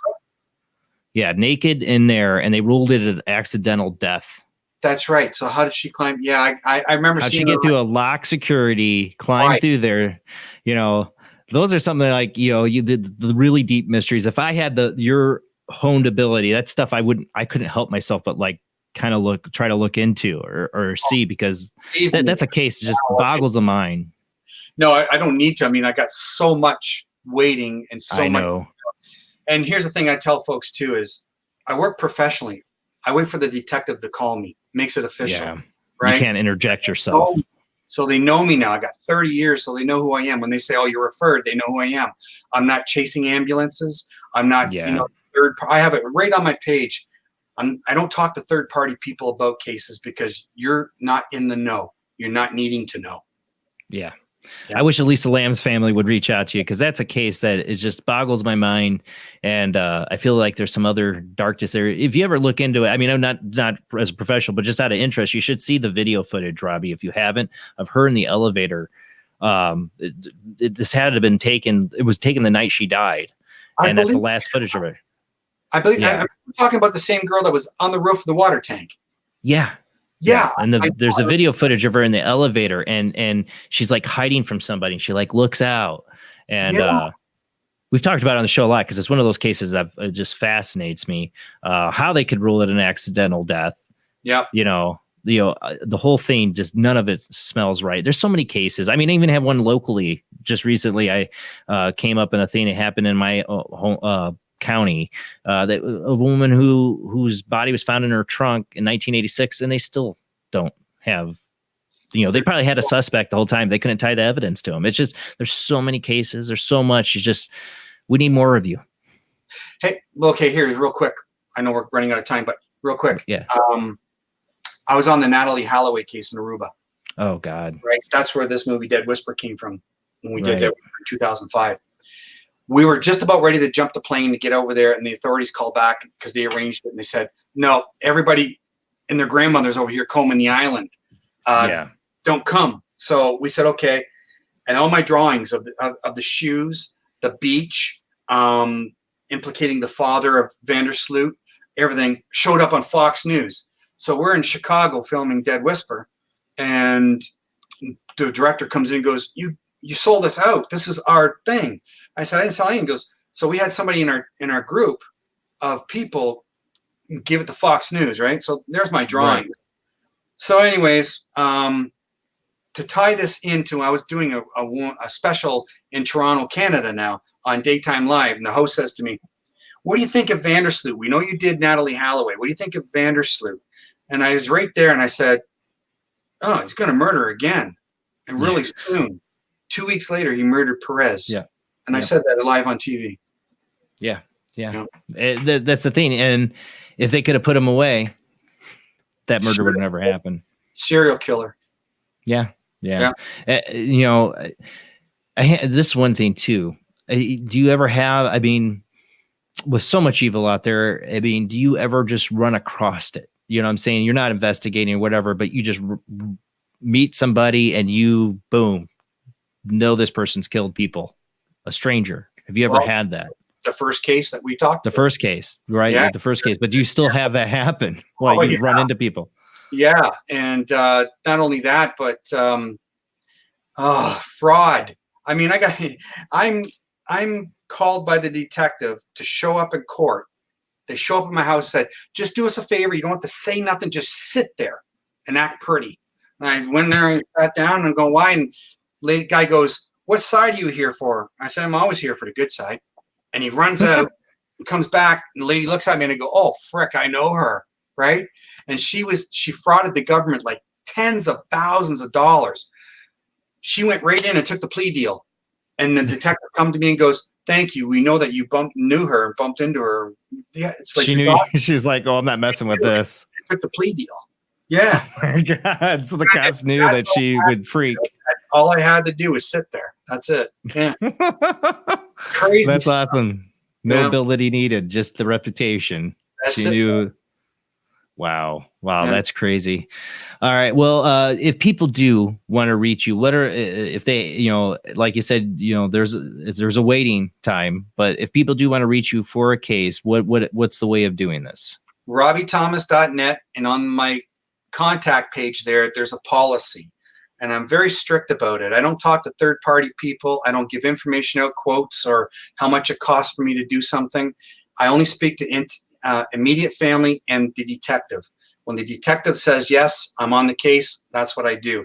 I don't take cases from people who call and write me, say, oh, this little girl's been missing in the trunk of a car for 15 years. Can you come and help? And I don't do that. I just don't do that. Yeah. Sorry. No, it makes sense. You can't interject yourself on a case. Nope. Nope. Even if you're a police officer, you couldn't do it. Nope. it was out of your jurisdiction. Well, thank you so much, Robbie. It was a true pleasure to have you back on the show again. And I want to have you on again for a fourth time, because there's just so much, I this not even just the psychic part of it. I've always been fascinated by evil. That's how I put it. My wife never could understand my fascination with serial killers. She's like, she worried about me, but it's because it's just, it boggles my mind how evil people can be. And you experience that in the worst ways, but you also help stop it. And so thank you. Thank you for having me, guys. Thank you, Jamie. Thank you, Jason and Rob. Well, that's it for the show, guys. Next Sunday, no Paranormal Soup. We'll be back the week after that because it's my son's birthday, and I will be way too tired and wore out to try to do a show after doing a soon-to-be 8-year-old's birthday party that day. So we are going to take a Sunday off, but then we will be back. I don't even have the guest listed. We'll have that announced who the guest is, and more shows coming. And don't forget to check us out on Patreon.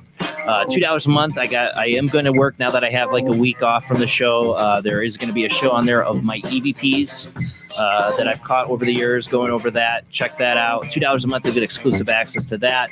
And subscribe and follow us on Facebook and YouTube. Share, and thanks to everyone who shares the show out. That is the best way to help the show. Share the show. Let people know. Tell your friends about Paranormal Soup. All right, guys. Have a great night. See you next week. Thank